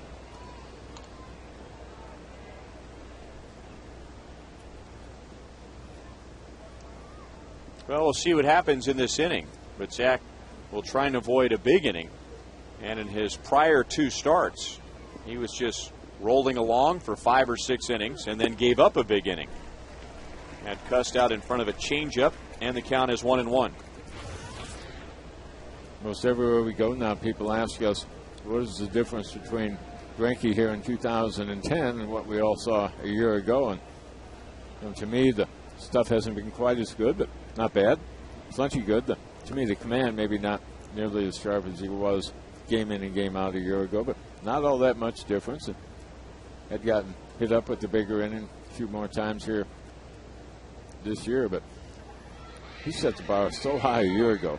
I mean, when it's all said and done, I hope he wins another Cy Young, maybe 2 or 3 more. But when it's all said and done, you look back at what we all hope is going to be an outstanding career. That might be the best year he'll ever have. And that's drilled to right field. Larish will be waved home. And Landon Powell will go first to third, just barely. And it's an 11-2 game. So the first 4 have reached against Zach in the 6th inning. Again, it's hard to keep your concentration. We're on top 11-0. You've already got your 5 innings in. Not a bad pitch right there. Down and in. A lot of times if you come in on the lefty, you want to get in on the hands. That down and in is a ball that they can get to. Now certainly capable of dropping the bat head on that one. He does. He's got big time power, but held through a single there. It's now 11-2 the Royals, and he's not going to have a visit from his boss.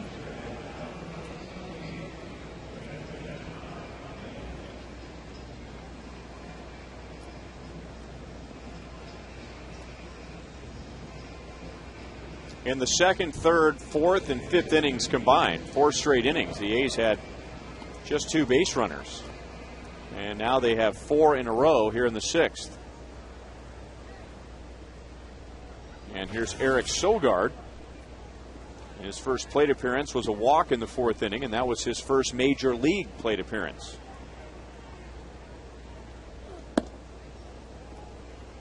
Ball 1 from Zach.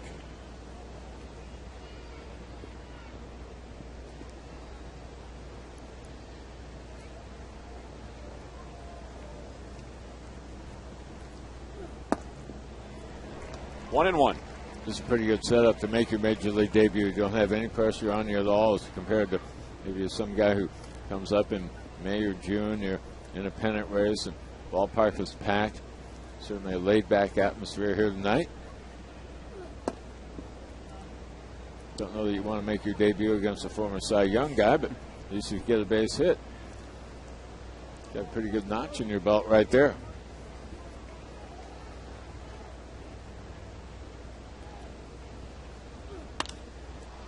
And that is caught by Bettamy. He had to go up and get it and then almost threw it away.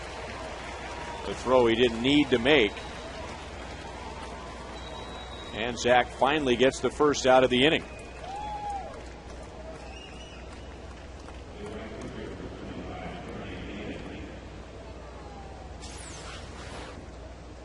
Bettamy timed this well. That ball had a chance to get over his head because it wasn't hit as hard as a lot of people probably thought it was, but he timed it right. As you say, Ryan, really had no reason to make that throw to first base. Both runners played it well. Both kind of a humpback little liner. They had plenty of time to read it. Ball 1 to Jeremy Hermida. So Powell's at third. Cust is at first. Those two have driven in runs in the inning. Hermida has struck out and grounded out to second base.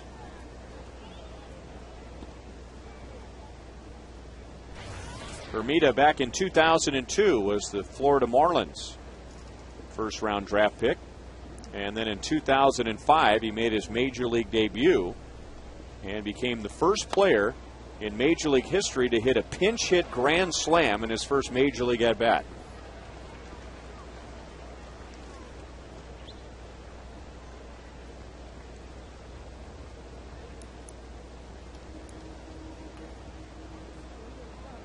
One of his teammates with the A's, Kevin Kuzminoff, their regular third baseman, hit a grand slam on the very first pitch that he saw when he was playing for the Cleveland Indians a few years ago.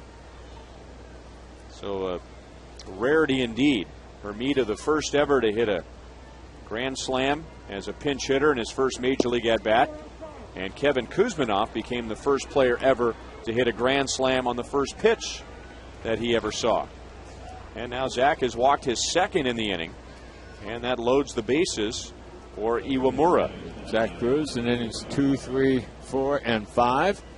All of a sudden, some problems here in this top of the 6th inning. We saw a guy in his major league debut last weekend in Chicago, Brent Morrell, hit a home run to center field his first time up. I think it was the first ball he swung at, wasn't it? So Dusty Hughes will warm up, and warm up in a hurry as Iwamura takes ball 1.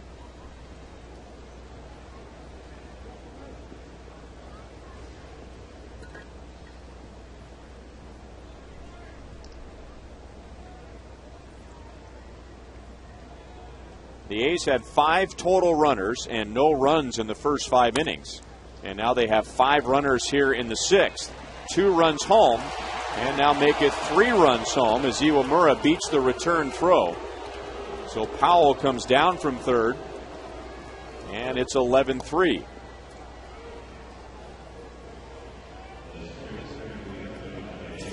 Iwamura, left-handed hitter, runs pretty well. That throw is a little bit too long from Aviles right there. This should be tough to turn over with a left-handed hitter going down that line. Gives up an extra step for him, and that's enough to allow Iwamura to beat that throw. Getting another run home. And now ball 1 to Rajai Davis. He singled against Zach in the 2nd inning, struck out in the 5th. Brian Pena threw him out as he tried to steal second in the 2nd. Just the 9th time he's been thrown out all year against 44 stolen bases. Zach throws him out. The A's come up with 3, but they have a long way to go. The Royals lead by 8. Well, that's 3 starts in a row now. It's not a lot like the play we heard his shoulder.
Well, the Royals now lead by 8 as the A's get 3 in the top of the 6th inning. The Royals scored all 11 runs in the first 3 innings. And Wilson Betemit, who has already driven in 4, hits a bullet to center. And that's the only way he's making out tonight. So he's 3 for 4, 1 down in the bottom of the 6th inning. Final game of this series is tomorrow. And it's a special Elvis edition of Buck Night presented by 94.9 KCMO. A 7:10 game with the A's. There will be an Elvis impersonator, costume contest, and much more. Go to Royals.com or call 1-800-6-ROYALS for tickets.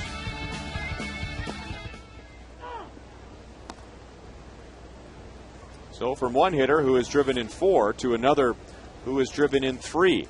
Keela hit a 2-run home run in the first inning and then drove in another run in the second. And like Bedamit, the only out he has made has been a line drive to the outfield.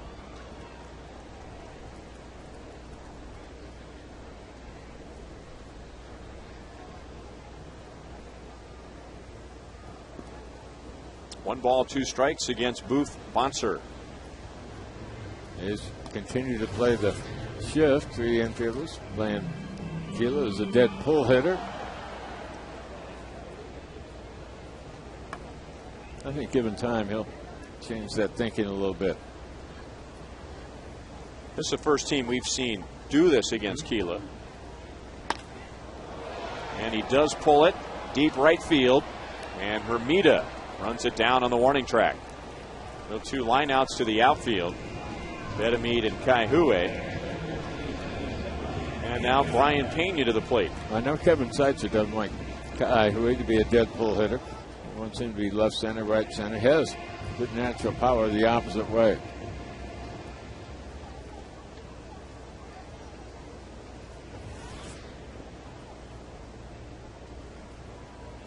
Brian Pena singled in the first inning. He is also grounded out and flied out. And he's been aggressive tonight, going after the first pitch.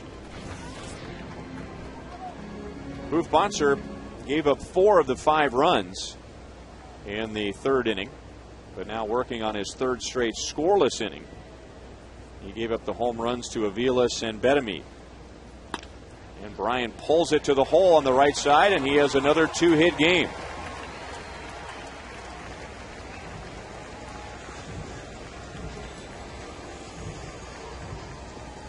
Certainly Brian Pena doing enough here in the month of September to set him up well for 2011, at least as a backup. But it might also change the thinking a little bit how much Jason Kendall plays, say, the first half of the year. Didn't know a lot about Brian.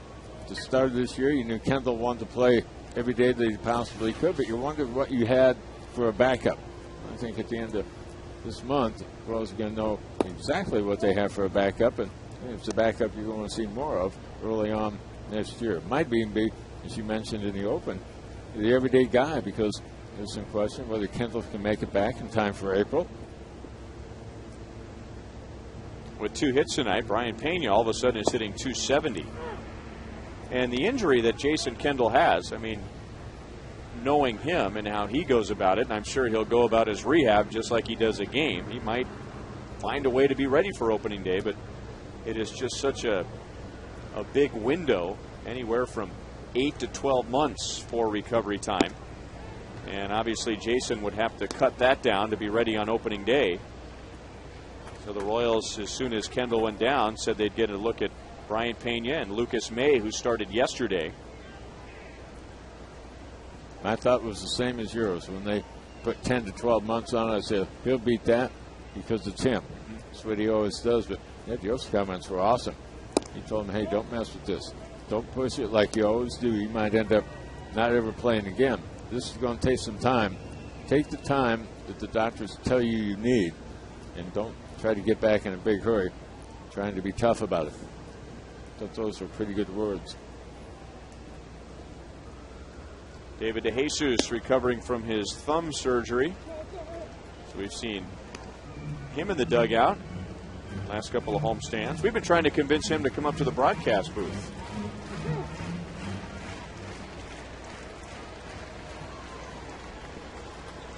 Brian Pena will be running on the 3-2 pitch to Alex Gordon. Alex 0 for 2 with a walk and a run scored. And he walks again, no swing, on appeal to the third base umpire DJ Rayburn. So with 2 outs, nobody on, a single and a walk. And now Bob Guerin walks to the mound.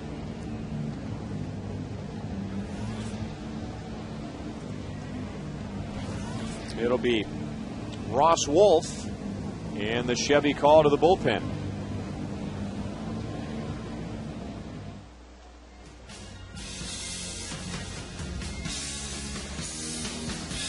Easy lover. Yeah, split. Wow.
8 in the bottom of the 6th inning. And tonight's You Call It presented by Sprint. Who's your pick for the Cy Young Award so far? And 36% hanging in there with David Price. Pretty close, though, followed by Felix Hernandez and CC Sabathia. Ross Wolf is the third pitcher of the night for Oakland. Comes on for the 7th time this year. He has been solid. Their bullpen, 1.35 ERA. Putting a 2-to-1 strikeout to walk ratio. He's only been out there for 6 2/3 innings so far.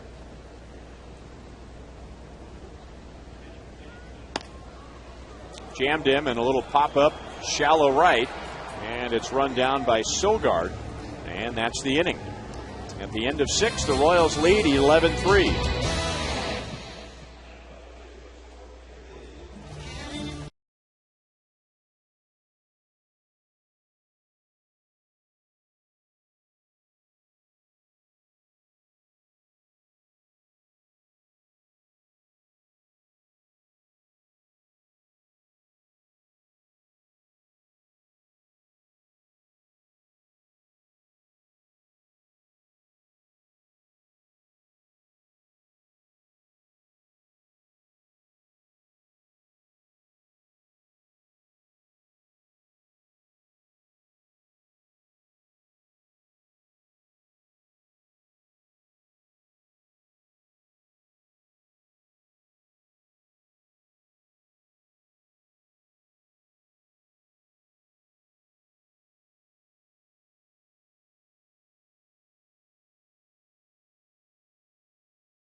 To 3 at Kauffman Stadium. They'll finish up the series tomorrow. Then, over the weekend, the Indians in town. Real Royals trivia. We've got that on Friday. Come to Rivals early. A chance to register, be a contestant on Real Royals trivia. Great prizes. We've got a lot of fun out there. We'll have some Royals-Indians related trivia. Of course, the A's are here tonight. So, guys, I'll ask you this. With Wilson Betemit having a 4 RBI game so far, what Royal has the most RBIs in the game against the A's? George Brett, Willie Aikens, Hal McRae, Bo Jackson. Split? I wouldn't have seen any of those games. Yeah, Bo's the kind of guy, if he put up 1, he might put up a half a dozen. And he didn't do it all that often, so. Wait, let me add in Joe Randa. Aha. Or how about Mike Sweeney? I'm just trying to get Ryan involved. Oh, okay. Well, all right, it's not. Why don't you throw in Nafi Perez while you're at it? And Nafi Perez. He does not win. Okay. All right, so Split, you going with Bo? Yeah, it's a while. McRae, I really ought to be McRae, but yeah, I'll take Bo. Ryan? I'll go with George. Which is always the safe bet, right. and he had a 6 RBI game against the A's, but the most RBIs in a game ever, September 30th, 1982, and there's a good chance he's watching. I know he watches us a lot. Willie Aikens, 7 RBIs in 1 game against the Oakland A's. That's a good game. Yeah, that's pretty good. That's the Royals' record, isn't it? Against the A's? I think just overall. RBIs in a game. I think it is. I've got the record book in front of me.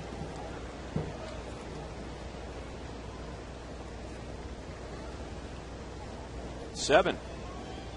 11 times, including Willie Aikens.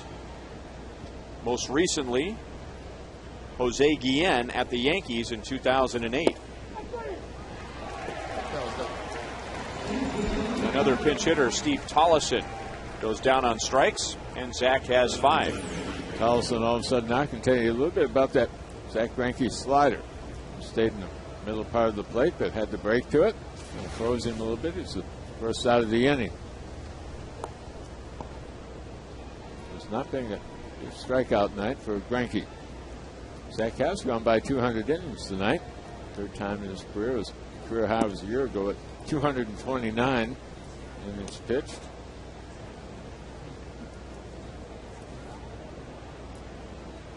So there are only 4 regulars still in there for the A's. And Gabe Rose, who came on in the 6th inning as a pinch hitter, he doubled to start the 6th inning. And the A's ended up scoring 3 in the inning.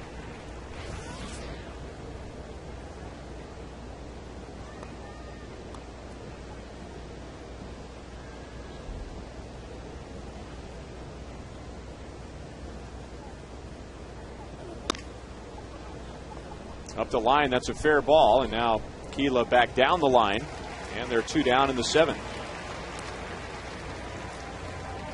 Coming up Saturday across the parking lot at Arrowhead Stadium, K-State takes on Iowa State.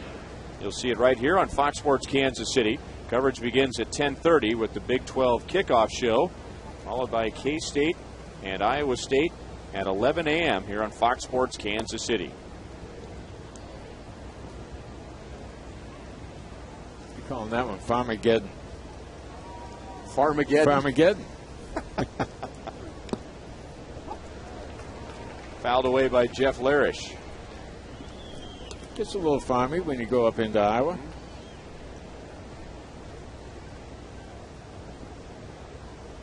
Larish, as a pinch hitter, walked and scored last inning. Breaks his bat in half. It almost hit Zach, and that was dangerous because that was the sharp end of the broken bat. And instead of piercing Zach, it pierces the mound.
(11-3) Royals to the bottom of the 7th inning as Panera takes us on a trip around the American League. Cleveland over the Angels 4-3. Baltimore with the same score as this one in front of Toronto.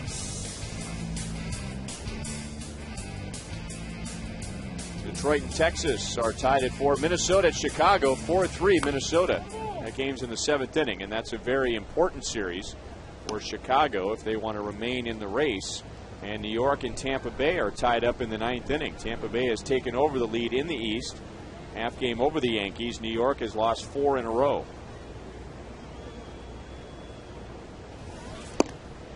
New York was having a tough road trip. He got swept in Arlington over the weekend. Now to Tampa Bay.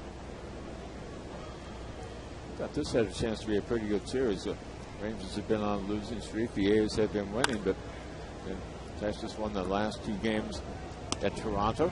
Been having a hard time with Toronto. Then they went home swept the Yankees at the beginning of that Yankee road trip. One time it looked like maybe the lead in the West was going to be down to about, I'll say, 4 games by the time the A's got here to Kansas City, but it's not the way it worked out. Texas got on that 5-game winning streak, and the A's couldn't make up any ground. Well, it doesn't feel like it tonight, but they're still in it, and they still have 4 more games left with the Rangers at home. San Diego was the one that had the big losing streak recently. Buddy Black's club had lost 10 straight, and all of a sudden now the Giants are in it. Colorado is in it. The A's have walked 6 tonight, and Mitch Meyer is on for the first time. Gio Gonzalez walked 3 in his 2+ innings, gave up 7 runs. Boof Bonser walked 2 in his 3 2/3 innings and gave up 4 runs. And Gregor Blanco took a couple of the walks earlier in the game and turned both of them into runs.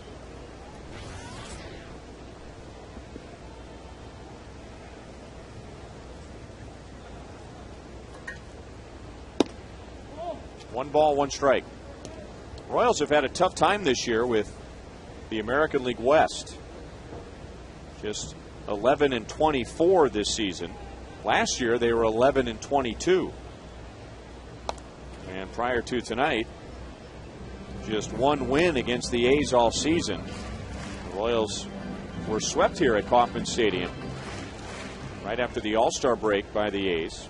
Or rather lost 2 out of 3, then went out to Oakland and came up with just 15 hits in a 3-game series at Oakland. They've really been shut down by their pitching. And apparently the Royals were saving all those runs up for tonight. The only team from the West the Royals had a better than 500 record against was the Seattle Mariners. 5 wins, 4 losses. Other than that, not looking too good. Blanco pounds it off the inside of his front ankle.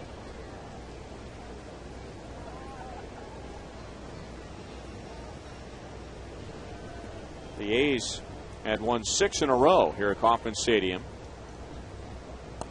including that sweep of the Royals I was talking about right after the All-Star break, and then the Royals losing 2 out of 3 in Oakland in early August. Maybe kind of surprising because of what you're hearing, how tough it's supposed to be, but the Royals have played their best, and just record-wise against the American League East. Just a game under 500. Right at 500 with everybody but New York, and only 3-5 against them, so not too bad. Out at second base, and the A's turn a double play, erasing Meyer and Blanco.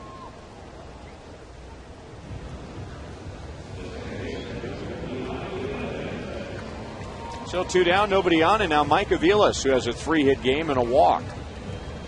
He had a 3-run home run in the 3rd inning.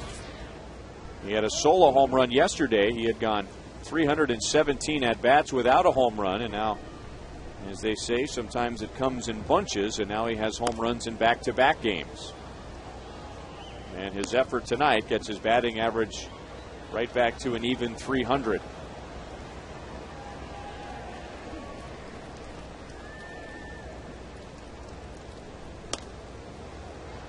Oh, and 2.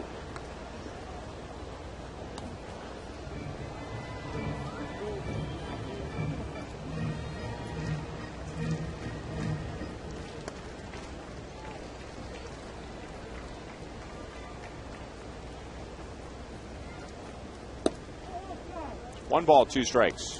Of course, Mike had that big rookie year 2 years ago where he hit 325, but coming back from that elbow surgery, I wonder what reasonable numbers would be up there for, say, the front office when they were talking the next offseason. Say, well, probably won't be ready on opening day, maybe by the middle of May. What could you hope to get from a guy in his first year back after that surgery? Certainly not 325 that he hit a couple years ago with 10 home runs and 51 RBIs. I think when you're throwing a surgery like that and the guy's coming back from it, I think anything you get from him is going to be a plus for you. And you look ahead to 2011. And with that type of injury, naturally you're going to talk more about his throwing than you are his hitting.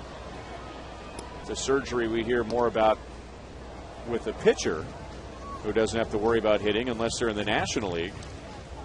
And he wasn't 100% with his throwing arm when the season began, gradually building up the arm strength, spent some time in the minor leagues. But you wonder how much it affected his bat early in the year. It is his top hand. That's drilled to right center field, but it stays in the ballpark. Hermida is there, and the Royals are done in the 7th inning.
Royals lead by 8 to the top of the 8th inning.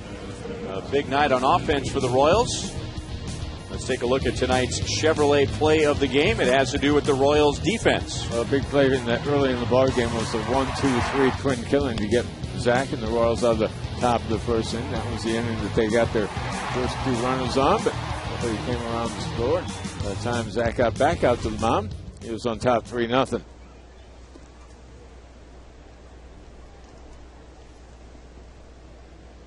Dusty Hughes comes out of the bullpen for the 8th inning. So Zach Greinke gives up 3 runs in 7 innings. Hughes will get Landon Powell and Jack Cust and Eric Sogard. At least those are the scheduled hitters. 2 balls and no strikes on Powell, who is 1 for 2 with an RBI single. Dusty appeared in a couple of games on that last road trip. The final game on Sunday, came in to face a left-handed hitter, did not get him out, gave up a walk instead. The other outing was game 1 of the road trip. Came in and picked up Sean O'Sullivan, went 3 1/3 innings that night up in Minneapolis. He was effective in that ball game, just a couple base hits, no runs. It was a 1-run game that the Royals lost that one 5-4.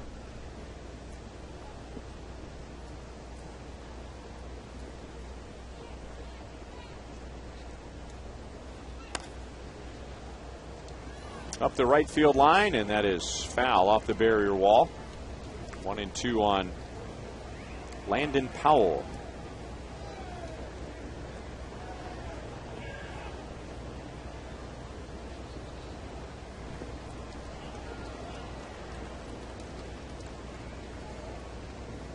First 20,000 fans here tonight. Got a Viva Los Royals t-shirt. As Powell drills it to left field and deep. Alex backs up onto the track, and there is 1 out.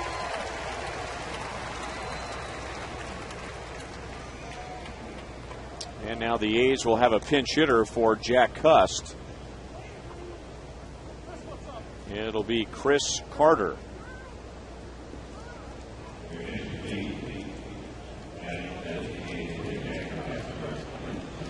So Chris Carter returns to the big leagues. He was up with the A's earlier this year. and went 0 for 19 with 9 strikeouts.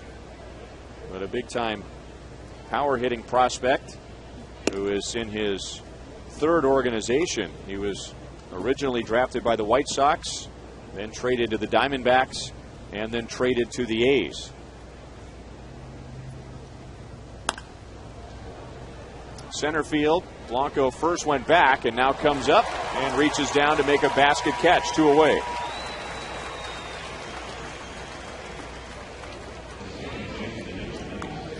Last homestand, Blanco was playing very shallow in center field. It was by design. The Royals wanted him in that tight, but there are a couple balls he got over his head. Balls that you think, maybe they should get caught. So he backed him up a little bit on the last road trip. No real problems there getting back on balls. Playing deep on that one, had to come in, charge hard to make a play.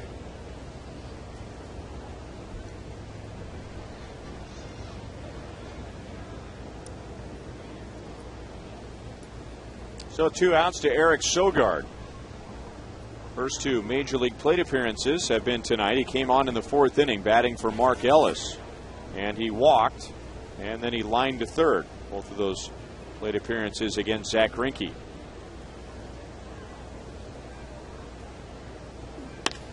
And there's a line drive to left field, and that drops for Sogard's first Major League hit.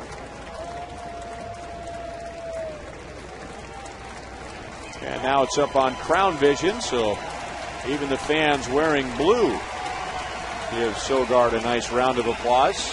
He will always remember September the 14th, 2010. And he got a base hit off of Dusty Hughes at Kauffman Stadium in Kansas City. On base, 2 of 3 at bats here tonight. At the end of the bat, a little loop in the center field, but tomorrow morning's paper looked like a line drive. Blanco looked like he wanted to take the dive, try to make that play, but thought better of it. He's got in position he could have blocked that ball if it didn't go in his glove. And now Matt Carson will bat for Jeremy Hermida. So only 2 regulars remain from the A's starting lineup. Hermida was 0 for 2 with a walk. Carson broken 0 for 15 last week with a home run. Platooning a lot this year. Platooning with Gabe Groves.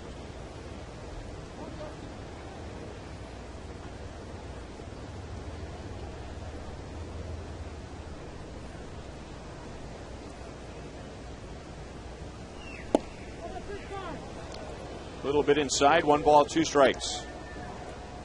I think I'd want this call. Maybe cut a little too much off the corner inside, but hey, still want it.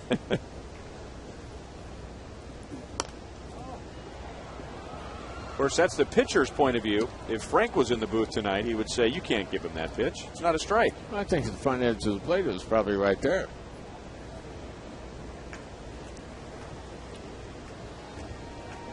And the debate goes on. Oh, doesn't it just? Baseball was built on that and a whole lot of second guessing. What would this game be really without a second guess from time to time?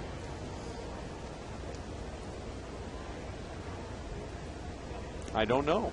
Wouldn't be good.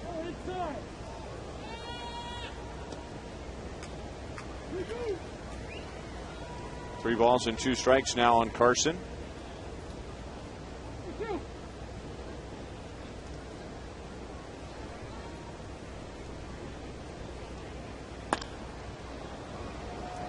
Left center field. Gregor Blanco is there. And that's the inning. The Royals are coming up in the bottom of the 8th inning with an 8-run lead.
A's 11-3 immediately following the game.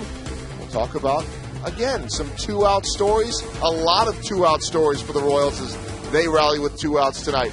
Big bats with big RBI nights. Plenty of that for the Royals. We'll hear from Ned Yost, Jeff Montgomery analysis, highlights, interviews, and much more coming up on Boulevard Royals Live. Guys, still trying to figure out a player of the game here. Mike Aviles, Wilson Betemit, Keila Kaihue. We'll see, guys. Those are 3 good possibilities. This is Justin James out of the A's bullpen, making just his 3rd appearance. The former Missouri Tiger, the former Kansas City T-Bone.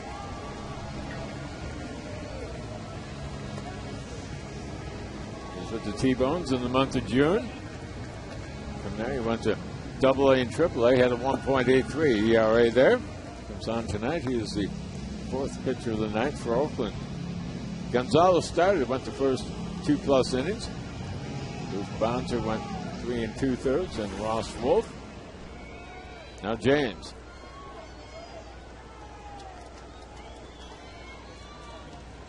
Billy Butler with 2 hits, 2 runs scored, and an RBI. Wilson Betemit after him, and then Keila Kaihue.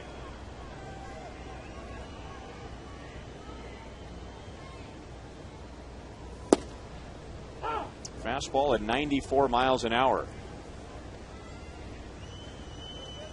Justin James, while he was at the University of Missouri, was a teammate of Texas Rangers second baseman Ian Kinsler. He is from Oklahoma, where he was just as touted as a football player as he was a baseball player. Red Sox drafted him out of high school, decided to go to Mizzou, and Toronto took him in the 5th round of 2003.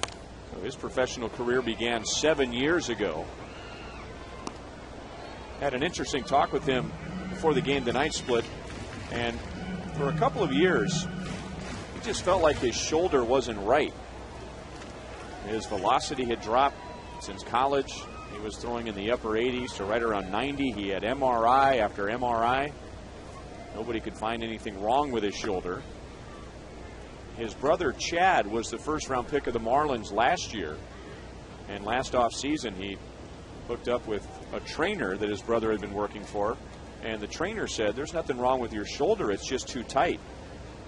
He had been so bulked up from his football days, so he spent all offseason loosening up his shoulder, working on flexibility.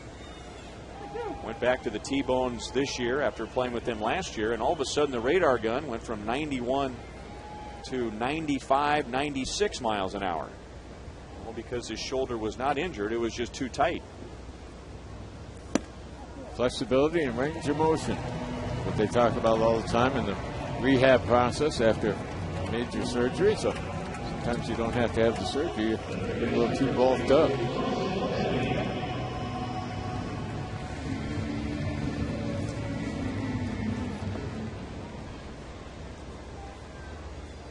So Billy's on base for the 3rd time, and now Wilson Betemit, who has a 2-run home run and 4 RBIs tonight. The only out he has made is a line drive to center field. And there's a fastball at 96 miles an hour.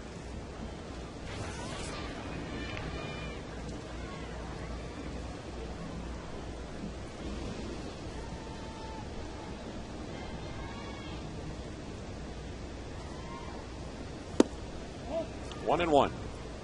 Royals got some mileage out of a pitcher from the Independent League when they signed Jose Lima. Been playing back on the East Coast. Of course, he had time in the big leagues and pretty much worked his way out, but the Royals were in a desperate need for some frontline pitching, and he came in, won his first half a dozen games. I mean, a huge surprise. A's can turn 2, and they do. 2 down in the 8th inning. It's a part of the 2003 team that people don't often talk about.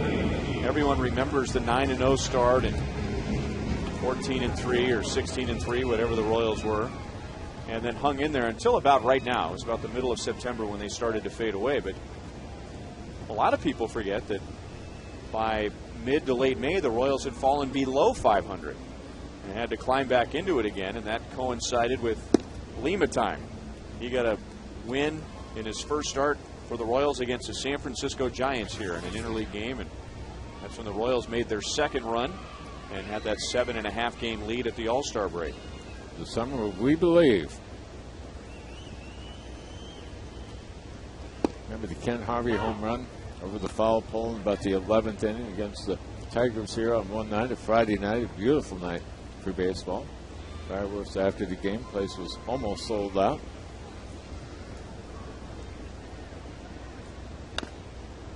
One and two on Keela, who has driven in 3 runs. He had a 2-run home run in the first inning. And what a shock it was this year to find out that Jose Lima had passed away. I believe he was 38 years old.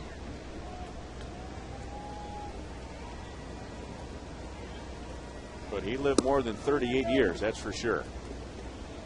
Or he packed a lot into those 38 years.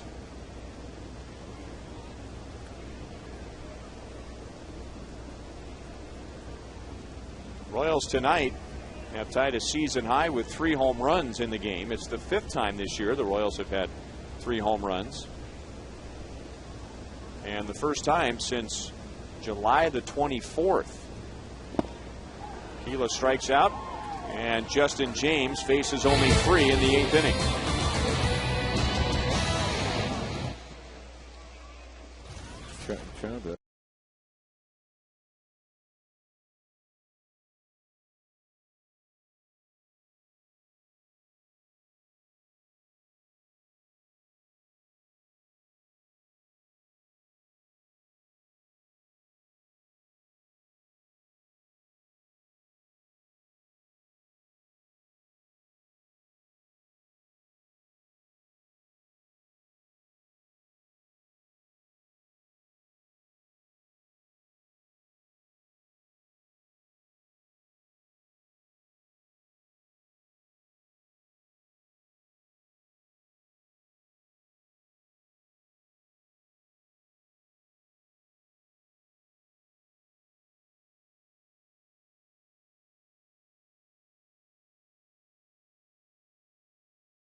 But it's not a very cozy ball game as the Royals lead by 8 to the top of the 9th.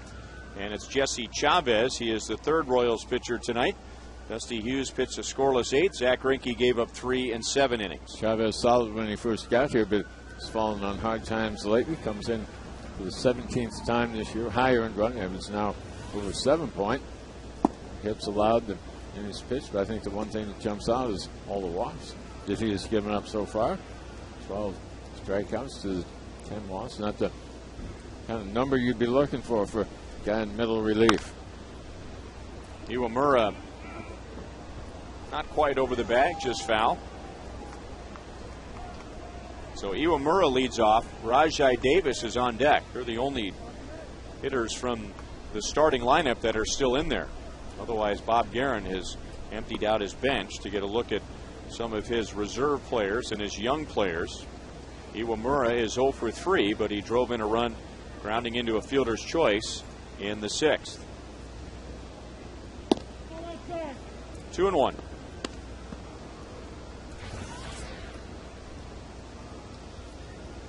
Thinking back to his days at Tampa Bay. Now, when he went in to second base at Tampa Bay, wasn't that a position change for him from what he had been in Japan? Seemed to me that was a little bit of an experiment as far as Tampa Bay, but they thought he had the athleticism and the hands to handle it.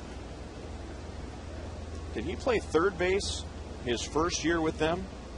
Maybe that was it. And then Longoria came in 2008, and then I think that's when he shifted back over to second base, if memory serves me right. But yeah, that sounds right, that one of those two positions was not the position that he played in Japan.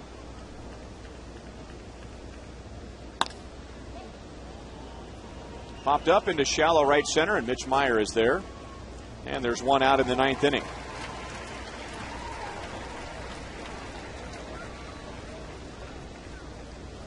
And now Chavez will get Rajai Davis, who is 1 out of 3.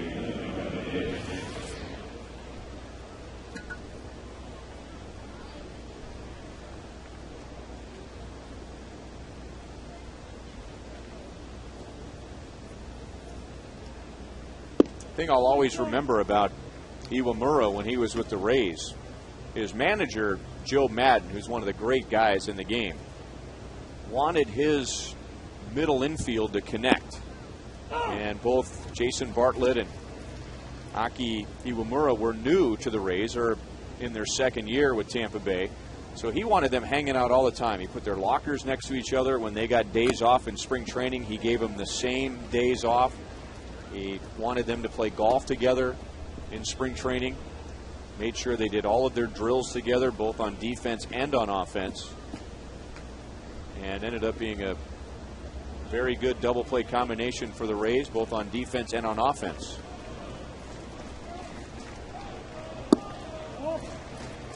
Two and two. Thinking about the Rays right now, they are talented from top to bottom. Seems like for a number of years in the early and mid 2000s, they had some athletes on the field, had some bats, but not much on the mound, and then started to bring some young arms along, maybe made a deal and added another player or two, and now from top to bottom they go out and match up with anybody in baseball. So the deciding game of the series will be tomorrow night. It'll be Bruce Chen going for his 10th win and going up against Trevor Cahill, who has won 16 games for the A's, including a shutout against the Royals this year. 6:30 with Hy-Vee Royals Live with Joel, and the first pitch is at 7:10. Steve Tollison fouls it away. He batted in the 7th inning, and he struck out against Greinke.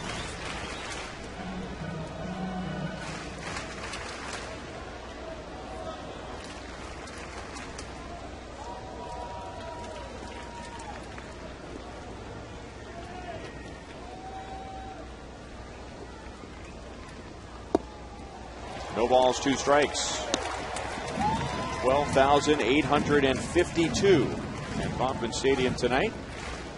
A little more than 20,000 here yesterday afternoon for the Royals and Chiefs doubleheader. And the weather was much better for the Royals than it was for the Chiefs. Although the final result was much better for the Chiefs than it was the Royals.